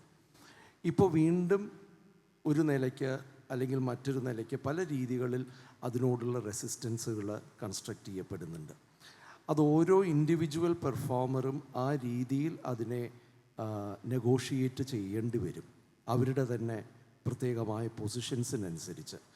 അതിൽ വേറൊരു കാര്യം ശ്രദ്ധിക്കേണ്ടി വരിക, ഇത്തരം ഫോംസിൽ, ഇപ്പോൾ കഥകളിയിലെയും കൂടിയാട്ടം പോലെയുള്ള ഫോമുകളിൽ അതിൻ്റെ വ്യവസ്ഥയിൽ ഇതിനുള്ള സാധ്യതയുണ്ടോ, ആ വ്യവസ്ഥയെ, അതിൻ്റെ കൺവെൻഷൻസിനെ തന്നെ ഒരു പക്ഷേ ഉള്ളിൽ നിന്ന് ചോദ്യം ചെയ്യേണ്ടി വരുമോ, അതിന് പുതിയ ചില കൺവെൻഷൻസ് ഉണ്ടാക്കിയെടുക്കേണ്ടി വരുമോ? ഇപ്പോൾ ഉഷ കാത്യായിനി എന്ന് പറയുന്ന ആ സ്ത്രീ കഥാപാത്രത്തിന് പുരുഷൻ്റെ ചുട്ടിയോടുകൂടിയാണ് ഉഷ നങ്ങ്യാർ അത് ചെയ്തത്. അപ്പോൾ അത്തരമൊരു നെഗോസിയേഷൻ നടക്കേണ്ടി വരും.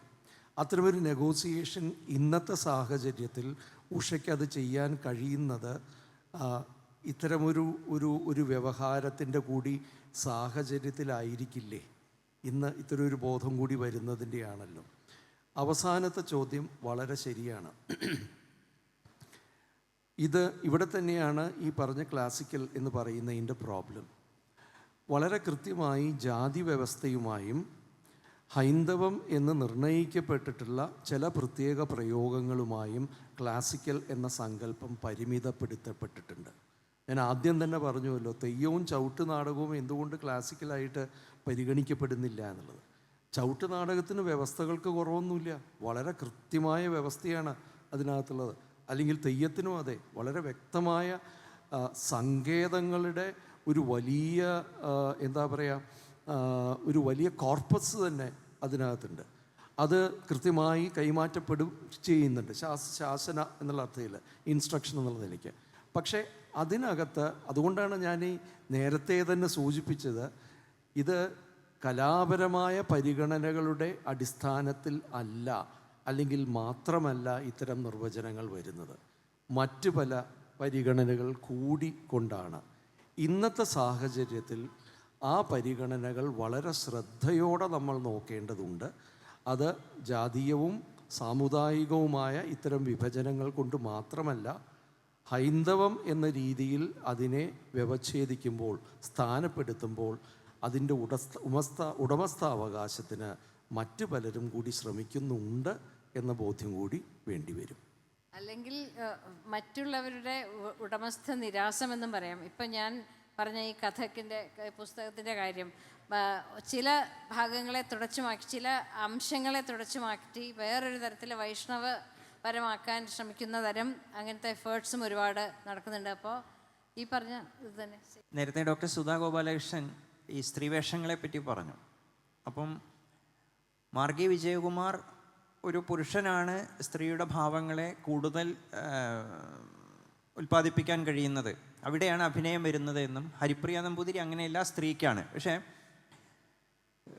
കഥകളിയിൽ എക്കാലത്തെയും വലിയ സ്ത്രീവേഷക്കാരനായിരുന്ന കൊട്ടക്കൽ ശിവരാമൻ്റെ പ്രസിദ്ധമായ ഒരു സ്റ്റേറ്റ്മെൻ്റ് ഉണ്ട്. ഞാൻ കളിയരങ്ങിലെ സ്ത്രീകളുടെ സൂക്ഷ്മഭാവങ്ങൾ പഠിച്ചത് ഭാര്യ ഭവാനിയിൽ നിന്നാണ്. കളിയരങ്ങിൽ സ്ത്രീയുടെ ആവിഷ്കാരത്തിന് എൻ്റെ പാഠപുസ്തകം എൻ്റെ പത്നി ഭവാനിയാണ് എന്ന് അദ്ദേഹത്തിൻ്റെ പ്രസിദ്ധമായ ഒരു സ്റ്റേറ്റ്മെൻ്റ് ഉണ്ട്. അതുകൂടെ അതൊരു വലിയൊരു സൗന്ദര്യ ദർശനമാണ്. അത് എത്രത്തോളം അദ്ദേഹം അരങ്ങിൽ ആവിഷ്കരിക്കുന്നു, അല്ലെങ്കിൽ ഭവാനിയിൽ അത് എത്രത്തോളം ഉണ്ടാകുന്നു എന്നല്ല പ്രശ്നം. പക്ഷേ ഭാര്യയെ പാഠപുസ്തകമാക്കുന്ന അല്ലെങ്കിൽ പാഠപുസ്തകമാക്കിയ ഒരു കലാകാരൻ നമുക്കുണ്ടായിരുന്നു. പിന്നെ നേരത്തെ സൂചിപ്പിച്ച പോലെ ഒരു കത്തിവേഷം, സ്ത്രൈണത ആവിഷ്കരിക്കുന്നത് രാമൻകുട്ടി നായരുടെ ശിശുപാലൻ. ആ ഗോപസ്ത്രീകളുടെ വസ്ത്രാഭരണം, അവിടെ കുളിക്കുന്നതും, ആ പഴയ കാലത്തുള്ള സ്ത്രീകൾ ഇങ്ങനെ തല വേറെടുത്തെടുത്ത് അവസാനം കുറച്ച് മുടി ഇങ്ങനെ വരുന്നതും, അതിങ്ങനെ ഒരു പ്രത്യേക രീതിയിൽ ചുഴറ്റി എറിയുന്നതുമായ, അപ്പോൾ അവിടെ ഒരു കത്തിവേഷം സ്ത്രൈണത എപ്രകാരം ആവിഷ്കരിക്കുന്നു എന്നുള്ളത്. രാമൻകുട്ടി നായർ എന്ന് പറയുമ്പോൾ അദ്ദേഹം ലൗകിക ജീവിതത്തിൽ ഒരു പൗരുഷം ഉള്ള ഒരു മനുഷ്യനാണ്. പക്ഷേ ഒരു കത്തിവേഷം, ഇപ്പം ശിശുപാലൻ എന്നുള്ള കത്തിവേഷം ഒരു ഉദ്ധതമായ ഒരു വേഷമാണ്. പക്ഷെ അത് പകർന്നാടുമ്പോൾ കൃത്യമായി ആ സ്ത്രൈണതയിലേക്ക് വരികയും ആ ഒരു നാടൻ സ്ത്രീയുടെ ആ തലമുടി വേറെടുത്ത ഭാഗം വരികയും ചെയ്യുമ്പോൾ, പക്ഷെ നമ്മൾ അവിടെ ആ ഒരു സ്ത്രീത്വമാണോ പൗരുഷമാണോ എന്നുള്ള ജെൻഡർ സംഗതിയെപ്പറ്റി നമ്മൾ ആലോചിക്കുന്നില്ല എങ്കിൽ കൂടി ചോദ്യം വളരെ പ്രസക്തമാണ്. തുറന്ന ചോദ്യങ്ങൾ പ്രതീക്ഷിക്കുന്നു. ചോദ്യങ്ങൾ ഒട്ടും ക്ലാസിക്കൽ ആവണമെന്നില്ല കേട്ടോ. ഒരു പൂർണ്ണമായിട്ടും ഒരു കഥകളി അതുപോലെ കൂടിയാട്ടം ആയിട്ട് സെൻറ്റേഡ് ചെയ്തെന്ന് തോന്നുന്നു. ഞാൻ പ്രത്യേകിച്ച് പറഞ്ഞ ക്ലാസിക്കൽ മറ്റ് കലകൾ, ക്ലാസിക്കൽ മ്യൂസിക്, ശാസ്ത്രീയ സംഗീതം, ലളിത സംഗീതം, അതുപോലെ മറ്റ് നാടൻ സംഗീതം, ഈ സംഗീതത്തിൻ്റെ ഒരു കമ്പാരിറ്റീവ് സ്റ്റഡി കൂടി ആഗ്രഹിക്കുന്നു. രണ്ട് കാര്യങ്ങളാണ് അതിൽ. ഒന്ന്, പൊതുവേ ക്ലാസിക്കൽ ഫോംസ് എന്നുള്ളത് ഒരുമിച്ച് എടുക്കുകയാണ് ചെയ്തത്. പിന്നെ ഇത് കേരളമായതുകൊണ്ടും കുറച്ചും കൂടി കൂടുതൽ പരിചയമുള്ളതായതുകൊണ്ടും ആ രീതിയിൽ സൂചിപ്പിച്ചതാണ്. പക്ഷേ ഇതേ സംഗീതത്തിൻ്റെ കാര്യത്തിലും അതെ, ചില പ്രത്യേക സരണികളെ ക്ലാസിക്കലായിട്ട് വ്യവച്ഛേദിക്കുകയും ബാക്കിയുള്ളവയെ മാറ്റി നിർത്തുകയും ചെയ്യുന്നതിൽ സംവാട്ട് സിമിലർ തിങ്സ് അതെ. ഡോക്ടർ സുധ? അല്ല, എനിക്കും അതിലധികം ഒന്നും പറയാനില്ല. പക്ഷേ ശാസ്ത്രീയ സംഗീതത്തിൽ കർണാട്ടിക് ഹിന്ദുസ്ഥാനി എന്നിങ്ങനെ രണ്ട് തരത്തിൽ വളരെ സുബദ്ധമായിട്ട് രണ്ട് തിരിവുകളുണ്ട്. പക്ഷേ അതും ഇപ്പോൾ TM കൃഷ്ണയുടെ കേട്ടിട്ടുണ്ടാവും 2-3 ദിവസം മുമ്പ്. അതിലും പലതരം ഇന്നോവേഷൻസ്, എക്സ്പെരിമെൻറ്റേഷൻ. കഥകളി സംഗീതത്തിൽ ഫോർ എക്സാമ്പിൾ എങ്ങനെ ഹാർമോണിയം എന്ന് വന്നു, ഓരോന്ന് അങ്ങനെ അങ്ങനെ ഇടയ്ക്കെന്ന് ഉപയോഗിച്ച് തുടങ്ങി. അങ്ങനെ എല്ലാം ഒരു പരിവർത്തനത്തിൽ കൂടെയാണ്. എന്നാ അവിടെ അത് ഫിക്സ്ഡ് ആവുക അങ്ങനെ പറയാൻ നമുക്ക് പറ്റില്ല. അപ്പോൾ പരിവർത്തനം, I think tradition is innovation now എന്ന് ഞാൻ ആദ്യം പറഞ്ഞ് ഞാൻ ഒന്നുകൂടെ പറയുന്നു. ട്രഡീഷൻ എന്ന് പറഞ്ഞ പാരമ്പര്യം എന്ന് പറഞ്ഞാൽ ഇപ്പോഴത്തെ ഇന്നോവേഷനാണ് പാരമ്പര്യം. അപ്പോൾ അതിൽ പരിണാമങ്ങൾ അനിവാര്യം ആണ്. പാലക്കാട് KV നാരായണസ്വാമിയുടെ കച്ചേരിയും ബാലമുരളീകൃഷ്ണയുടെയും MD രാമനാഥൻ്റെയും TM കൃഷ്ണയുടെയും കച്ചേരികൾ തമ്മിൽ നമ്മൾ ചേർത്ത് വച്ച് കേൾക്കുമ്പോൾ അതിൻ്റെ ഒരു വികാസ പരിണാമ ചരിത്രം നമുക്ക് ബോധ്യമാവും എന്ന് തോന്നുന്നു. കേരളീയ സംഗീത മാർഗങ്ങളോട് ഏറെ കൂറുണ്ടായിരുന്നു ചെമ്പയുടെ കച്ചേരി. അത് പലപ്പോഴും ഈ നമ്മുടെ മേളത്തേക്ക് ഓർമ്മിപ്പിക്കുന്ന വളരെ ശബ്ദായമാനമായ ഒരു അനുഭവ തലം അത് പകർന്നിരുന്നു. അങ്ങനെ ഓരോ ചിട്ടയെ ഉല്ലംഘിക്കാതെ കാലികമായ രീതിയിൽ ഈ ശബ്ദത്തെ പുതുക്കാൻ ഓരോ ധാരയിലും ഉള്ള സംഗീതജ്ഞർക്ക് കഴിഞ്ഞിരുന്നു എന്നുള്ളതാണ് പൊതുവെ. ഒരു 10 പേരെ വെച്ച് പഠിച്ചാൽ നമുക്കത് മനസ്സിലാവും. നേരത്തെ ഇവർ പറഞ്ഞ പോലെ, സുധാ ഗോപാലകൃഷ്ണൻ പറഞ്ഞ പോലെ, ആ TM കൃഷ്ണയിൽ എത്തി നിൽക്കുന്ന ഒരു അവസ്ഥാന്തരം എന്ത്, അതാണ് അതിൻ്റെ വളർച്ച. അത് ഒരിക്കലും തളർച്ച ആവുന്നും ഇല്ല. മധുരമണിയിൽ ഒരു ഘട്ടത്തിൽ കഥനകുതൂഹലത്തിൻ്റെ എന്നുള്ള രാഗത്തിൻ്റെ ഒരു സ്വഭാവം പിൻപറ്റിക്കൊണ്ട് നോട്ട് സാഹിത്യം എന്ന രീതിയിൽ വെസ്റ്റേൺ നോട്ട്സ് പോലെ സഞ്ചാരം കുറച്ച്, കഴിവതും ഭൃഗകളും ഗമകങ്ങളും കുറച്ച് നോട്ടിൽ നിന്ന് നോട്ടിലേക്ക് പോകുന്ന രീതിയിൽ നോട്ട് സാഹിത്യം എന്നുള്ളത്, അത് കഥനകുതൂഹലത്തിൻ്റെയും ശങ്കരാഭരണത്തിൻ്റെയും സ്വഭാവം അതിലുണ്ടായിരുന്നു. അദ്ദേഹം പാടിക്കൊണ്ടിരുന്നു. അത് പിന്നീട് വളരെ സ്വാഭാവികമായിട്ട് വന്നു.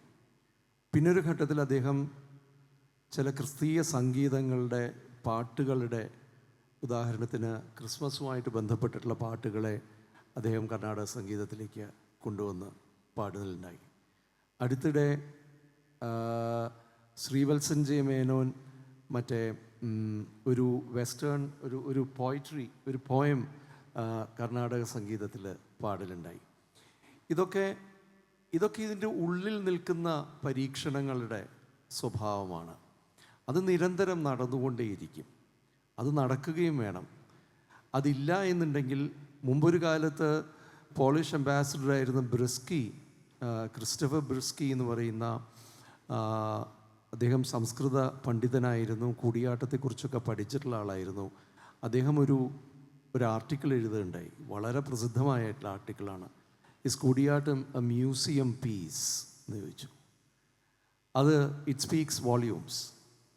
കൂടിയാട്ടം ഒരു മ്യൂസിയം പീസാണോ, മ്യൂസിയത്തിൽ എടുത്തു വയ്ക്കേണ്ട പുറം മാത്രം ജീവൻ ഉണ്ടാവുകയും ഉണ്ടെങ്കിൽ ജീവനുണ്ടെന്ന് തോന്നുകയും ഉള്ളിൽ വേറെ എന്തോ സ്റ്റഫ് ചെയ്ത് വെച്ചിട്ടുള്ളൊരു സംഗതിയാണോ എന്നുള്ളൊരു ചോദ്യം. ഇപ്പോൾ ജാപ്പനീസ് നോയിനെക്കുറിച്ചും കബൂക്കിയെക്കുറിച്ചും ഇതേപോലെയുള്ള പലപ്പോഴും ചോദ്യങ്ങൾ വരാറുണ്ട്.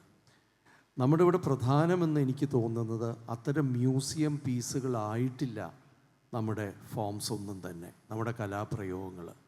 അതിനകത്ത് ഇന്നും പലർക്കും സ്പേസുമുണ്ട്, മാറ്റങ്ങൾ ഉണ്ടാകുന്നുണ്ട്. നേരത്തെ ഇവിടെ നിന്ന് ചോദിച്ച പോലെയുള്ള സ്ട്രഗിൾസ് അതിനകത്ത് ഉണ്ടാവുന്നുണ്ട്. വ്യത്യസ്തരായിട്ടുള്ള ആളുകൾ, ഇതുവരെ അതിനകത്ത് പ്രവേശനം ലഭിക്കാത്ത ആളുകൾക്ക് കൂടി അതിനകത്ത് പ്രവേശനം ലഭിക്കുകയും അല്ലെങ്കിൽ അതിനുവേണ്ടി ശ്രമിക്കുകയും അത്തരത്തിലുള്ള ശ്രമങ്ങൾ വിജയിക്കുകയോ ഒക്കെ ചെയ്യുന്ന ഒരു സാഹചര്യം ഇന്നുണ്ട്. അതാണ് ഇതിൽ ഒരുപക്ഷെ ഒരു അവസാന വാക്ക് അല്ലാത്ത രീതിയിൽ അവസാന വാക്ക് പറയാൻ പറ്റുന്നത് എന്ന് തോന്നുന്നു. സർ, ക്ലാസിക് കലാരൂപങ്ങളായിട്ടുള്ള കൂടിയാട്ടത്തിൻ്റെയും കഥകളിയുടെയും വിഷയത്തിലേക്ക് വരുമ്പോൾ അവയുടെ പാരമ്പര്യവും അവയുടെ ചിട്ടയും ഇന്നത്തെ കാലത്ത് അവയുടെ വികാസനത്തിന് ഒരു വിലങ്ങുതടിയായി മാറുന്നില്ലേ എന്നാണ് സംശയം. ഈ ചിട്ടകൾക്കും പാരമ്പര്യത്തിനും അപ്പുറത്ത് ഈ കലാരൂപങ്ങൾ അവതരിപ്പിക്കപ്പെടുമ്പോൾ അവയ്ക്ക് വീണ്ടും ഒരു രംഗം അല്ലെങ്കിൽ അത്തരത്തിലൊരു അരങ്ങ് വീണ്ടും കിട്ടാത്ത ഒരവസ്ഥയാണ് വരുന്നത്. ഇതിനെക്കുറിച്ച് എന്താണ് സാറിന് പറയാനുള്ളത്? എത്ര കഥകളി കണ്ടിട്ടുണ്ട് അടുത്ത്? ഞാൻ കിളിമംഗലത്താണ് എൻ്റെ വീട്. കലാമണ്ഡലത്തിൽ സ്ഥിരം കഥകളിക്ക് വരാറുണ്ട്. കൂടിയാട്ടത്തിലാണ് റിസർച്ച് ചെയ്തിരിക്കുന്നത്. അപ്പോൾ കൂടിയാട്ടത്തിൽ പുതിയ അവതരണങ്ങൾ വരുന്ന സമയത്ത് അവയ്ക്ക് വീണ്ടും ഒരു രംഗം എത്രത്തോളം കിട്ടുന്നുണ്ട് എന്നതാണ് എനിക്ക് സംശയം തോന്നിയത്. രണ്ട് വിഷയങ്ങളാണ് ഇതിനകത്തുള്ളത്. ഏത് കലാരൂപം നിലനിൽക്കണമെങ്കിലും അതിനൊരു ഇക്കോണമി, അതുമായിട്ട് ബന്ധപ്പെട്ടൊരു ഇക്കോണമി ആവശ്യമാണ്, ഒരു സമ്പദ് വ്യവസ്ഥ. ഇപ്പോൾ സിനിമയുടെ ഒരു ഇക്കോണമിയെക്കുറിച്ച് നമുക്കറിയാം. ആ സിനിമയുടെ ഇക്കോണമിയിൽ ഇൻവെസ്റ്റ്മെൻറ്റ് നടത്തുന്നു. അത് കഴിഞ്ഞ് അതിൻ്റെ പ്രൊഡക്ഷൻ കഴിഞ്ഞ് അതിൻ്റെ കാണിക്കുന്നതിനുള്ള ടിക്കറ്റിലൂടെയുള്ള അതിൻ്റെ വരുമാനം കിട്ടുന്നു. അല്ല എന്നുണ്ടെങ്കിൽ മറ്റുള്ള സ്പോൺസേർഡ് പ്രോഗ്രാംസ് ടി വിയിലോ മറ്റ് ചാനൽസിലോ കൊടുക്കുന്നതിലൂടെ ആ മൂലധനം തിരിച്ചു കിട്ടുന്നു എന്ന രീതിയിലുള്ളൊരു ഇക്കോണമി അതിനകത്ത് വർക്ക് ചെയ്യുന്നുണ്ട്. മറ്റ് ചില ഫോംസിൽ വേറൊരു തരത്തിൽ അതിൻ്റെ ഒരു സർക്കുലേഷൻ എന്ന് പറയുന്നത് ചില ഗ്രൂപ്പുകളുടെ ഇടയിൽ, ഉദാഹരണത്തിന് സംഗീതത്തിൻ്റെ ഏറ്റവും പ്രധാനപ്പെട്ട കാര്യം സംഗീത സഭകളിലൂടെയുള്ള ഒരു ഇക്കോണമിയാണ്. അത് സബ്സ്ക്രിപ്ഷൻ വെച്ചിട്ട് ആളുകൾ സംഭാവന കൊടുത്തുള്ളൊരു സബ്സ്ക്രിപ്റ്റീവ് മോഡൽ അതിനകത്ത് നിൽക്കുന്നുണ്ട്. കഥകളിയുടെ കാര്യത്തിൽ ഇന്ന് രണ്ട് തരം ഇക്കോണമികളാണ് പ്രധാനം, അല്ലെങ്കിൽ രണ്ട് തരത്തിലുള്ള എന്താ പറയുക സാമ്പത്തിക അടിത്തറയാണ് അതിനുള്ളത്. ഒന്ന്, ഉത്സവങ്ങൾ മുതലായിട്ടുള്ള ക്ഷേത്രങ്ങളുമായിട്ട് ബന്ധപ്പെട്ടോ അല്ലാത്തതോ ആയ ഉത്സവങ്ങളിൽ കളികൾ നടത്തിയിട്ട് അതിന് കിട്ടുന്ന പ്രതിഫലത്തോടു കൂടിയുള്ള ഒരു വ്യവസ്ഥ. രണ്ടാമത്, കഥകളി ക്ലബ്ബുകളെ പോലെയുള്ള മറ്റൊരു വ്യവസ്ഥ. കഥകളിക്ക് ഇനിയൊരു അരങ്ങ് കിട്ടാത്തൊരവസ്ഥ ഇന്നില്ല. ഇന്ന് എനിക്കിപ്പോൾ ഞാൻ കലാമണ്ഡലത്തിൽ ഉണ്ടായിരുന്ന സമയത്തെ അനുഭവം വെച്ച് പറയുകയാണെങ്കിൽ, അവിടെ കലാമണ്ഡലത്തിൽ വിളിക്കുന്നതനുസരിച്ച് അവിടുത്തെ ട്രൂപ്പ് പോവുകയാണെങ്കിൽ ഇന്നത്തെ അവസ്ഥയിൽ 365 ദിവസം മതിയാവില്ല ഒരു വർഷത്തിന്. അത്രയധികം കളികളുണ്ട്.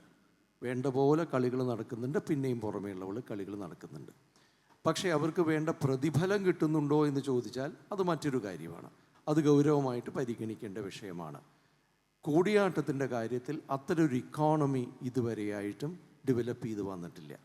അതിലുണ്ടായിരിക്കുന്നത് അധിക പങ്കും സ്റ്റേറ്റ് സ്പോൺസേർഡ് ആയിട്ടുള്ള മറ്റൊരു നിലയ്ക്ക് കൂടിയാട്ടം കേന്ദ്രം അല്ലെങ്കിൽ ഗവൺമെൻറ് അല്ലെങ്കിൽ കലാമണ്ഡലം ഇത്തരത്തിലുള്ള ഇൻസ്റ്റിറ്റ്യൂഷൻസ് കൊടുക്കുന്ന പൈസ കൊണ്ടോ അല്ലെങ്കിൽ ചെറിയ ഗ്രൂപ്പുകൾ ചെറിയ ക്ഷേത്രങ്ങളോ അത്തരത്തിലുള്ളവർ കൊടുക്കുന്ന അതിൻ്റെ അരങ്ങുകളും വെച്ചിട്ടാണ് അത് പ്രധാനമായിട്ട് നടക്കുന്നത്. അതുകൊണ്ടാണ് അതിനടുത്തൊരരങ്ങ് കിട്ടാതിരിക്കുന്ന ഒരു സാഹചര്യമുണ്ടെങ്കിൽ വരുന്നത്.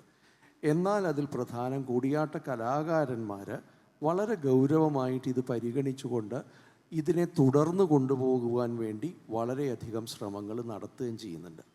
അപ്പോൾ ഇത് ഈ സങ്കേതങ്ങളുടെ പ്രശ്നം കൊണ്ടോ അതിൻ്റെ ചിട്ട കൊണ്ടോ അല്ല ഇതിൻ്റെ പ്രോബ്ലം.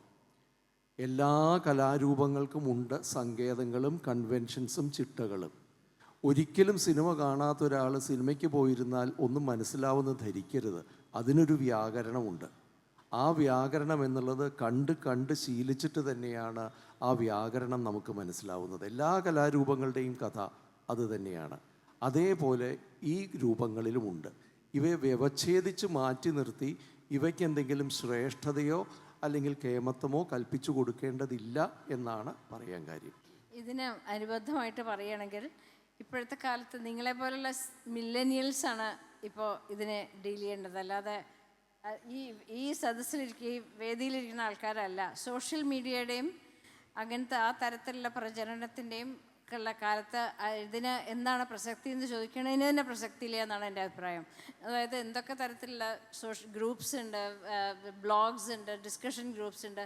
ഒരാൾ ഇന്നലെ ചെയ്ത കഥകളിയെ അങ്ങേ നിരൂപണപരമായിട്ടും പ്രശംസാപരമായിട്ടും അവിടെ നിരവധി ഫേസ്ബുക്ക് എന്തൊക്കെ എനിക്ക് മുഴുവൻ ട്വിറ്റർ എനിക്ക് പറയാൻ തന്നെ അറിയില്ല.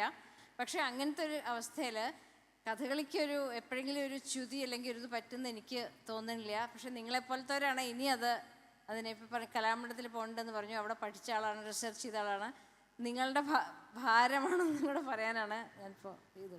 ഡോക്ടർ എം വി നാരായണൻ പറഞ്ഞു, നിരന്തരം ആവർത്തിച്ച് കാണുന്നതിലൂടെ മാത്രമേ, അല്ലെങ്കിൽ ആ ഒരു കാഴ്ചശീലത്തിലൂടെ മാത്രമേ ക്ലാസിക്കൽ കലകളെ നമുക്ക് ഉൾക്കൊള്ളുവാൻ കഴിയൂ എന്നുള്ളത്. കഥകളി രംഗത്തിൽ KPS മേനോൻ ഈ കാവുങ്കൽ ശങ്കരപ്പണിക്കരെ പറ്റി പറയുന്ന ഭാഗത്ത്, ആ ഭ്രഷ്ടിനെ പറ്റി പറയുന്ന ഭാഗത്ത് പറയുന്നുണ്ട്, കഥകളി ഭ്രാന്ത് താത്രിക്കില്ലായിരുന്നെങ്കിൽ എന്ന് പറയുന്നുണ്ട്. ആ കഥകളി ഭ്രാന്ത് കഥകളിയുടെ ചരിത്രത്തെ തന്നെ മാറ്റിമറിച്ച വിധത്തെക്കുറിച്ച് അദ്ദേഹം എഴുതുന്നുണ്ട്. അപ്പോൾ നിരന്തരമായി ഇന്ന് തന്നെ കണ്ട കഥ അതേ വേഷക്കാരൻ്റെ നാളെയും മറ്റന്നാളും ആവർത്തിച്ച് കാണുന്നതിനെ നമ്മൾ ഭ്രാന്ത് എന്നാണ് പറയുക, കഥകളി ഭ്രാന്ത്. ഇന്ദുലേഖയിൽ പറയുന്നുണ്ട് സൂര്യ നമ്പൂതിരിയുടെ കഥകളി ഭ്രാന്തിനെ കുറിച്ച്. അങ്ങനെ ഒരു പുതിയ ഭ്രാന്തിൻ്റെ കാലഘട്ടം ഇന്നും ഇവിടെ നിലനിൽക്കുന്നുണ്ട്. അത് ക്ലാസിക്കൽ അല്ല, ആധുനികമായ ഒരു ഭ്രാന്ത് ആണ് എന്ന് എനിക്ക് തോന്നുന്നു. ഞങ്ങൾക്ക് അനുവദിച്ച സമയം കഴിഞ്ഞതിനാൽ ഇനിയും ചോദ്യമുണ്ടോ? ഒരു ചോദ്യം കൂടി. ഞാൻ ആർട്ടിൽ എക്സ്പേർട്ട് അല്ല, ഐ എം എ ലേമാൻ. എനിക്ക് അറിയേണ്ടത് എങ്ങനെയാണ് ഒരു ആർട്ട് ഫോം ക്ലാസിക് ആവുന്നത്. അതുപോലെ തന്നെ ആദ്യത്തെ ദിവസം ഇവിടെ പ്രഭാഷണം നടത്തിയ TM കൃഷ്ണ ഒരു കാര്യം പറഞ്ഞു. ചെറുപ്പത്തിൽ അദ്ദേഹത്തിൻ്റെ വീട്ടിൽ വിദേശിയായ ഒരാൾ, അയാൾ ഫോക്ക് മ്യൂസിക്കും ക്ലാസിക്കൽ മ്യൂസിക്കും പഠിച്ച ആളായിരുന്നു. വന്നപ്പോൾ ഇദ്ദേഹം ഒരു ചോദ്യം ചോദിച്ചു, TM കൃഷ്ണ ഒരു ചോദ്യം ചോദിച്ചു, എന്താണ് ക്ലാസിക്കൽ മ്യൂസിക്കും ഫോക്ക് മ്യൂസിക്കും തമ്മിലുള്ള വ്യത്യാസം? അപ്പോൾ വിദേശി പറഞ്ഞത്, ഫോക്ക് മ്യൂസിക് ഉണ്ടാവുന്നത് ദാരിദ്ര്യത്തിൽ നിന്നാണ്, എന്നാൽ ക്ലാസിക്കൽ മ്യൂസിക് ഉണ്ടാവുന്നത് സമ്പന്നതയിൽ നിന്നാണ്. ഇത് എത്രത്തോളം ശരിയാണ്? സ്പോർട്സിൽ ഇങ്ങനെ ഒരു സിനാരിയോ ഉണ്ടായിരുന്നു ഇടയ്ക്ക്. വൈറ്റ് കോളർ സ്പോർട്ട് ഉണ്ടായിരുന്നു. ബാഡ്മിൻ്റൺ, ടെന്നീസ്, ക്രിക്കറ്റൊക്കെ വൈറ്റ് കോളർ സ്പോർട്ടായിട്ടാണ് അറിയപ്പെട്ടിരുന്നത്. പക്ഷെ പിന്നീട് അത് ജനകീയമായപ്പോൾ അത് വലിയ രീതിയിൽ സാധാരണ ജനങ്ങൾ, മാസസ് കളിക്കുന്ന സ്പോർട്സായിട്ട് മാറുകയുണ്ടായി. Is there such a scenario with arts as well? ഈ ഒരു വിഷയമാണ് ചർച്ചയുടെ തുടക്കത്തിൽ വളരെ വിശദമായി ചർച്ച ചെയ്തത്. അങ്ങ് ഉണ്ടായിരുന്നില്ല എന്ന് തോന്നുന്നു.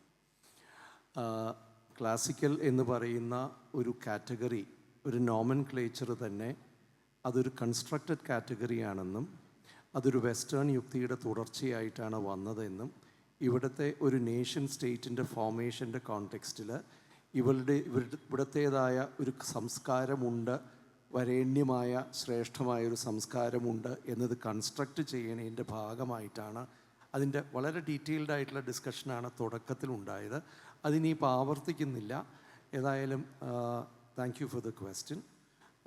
എല്ലാവർക്കും നന്ദി പറയുന്നു. പ്രത്യേകിച്ച് എൻ്റെ ഒപ്പമുണ്ടായിരുന്ന doctor Sudha Gopalakrishnan and doctor NP Vijayakrishnan നന്ദി പറയുന്നു. ഇവിടെ സന്നിഹിതരായിരുന്ന ഇത്രയും ക്ഷമയോടുകൂടി ഇത് കേട്ട എല്ലാവരോടും വളരെ നന്ദി.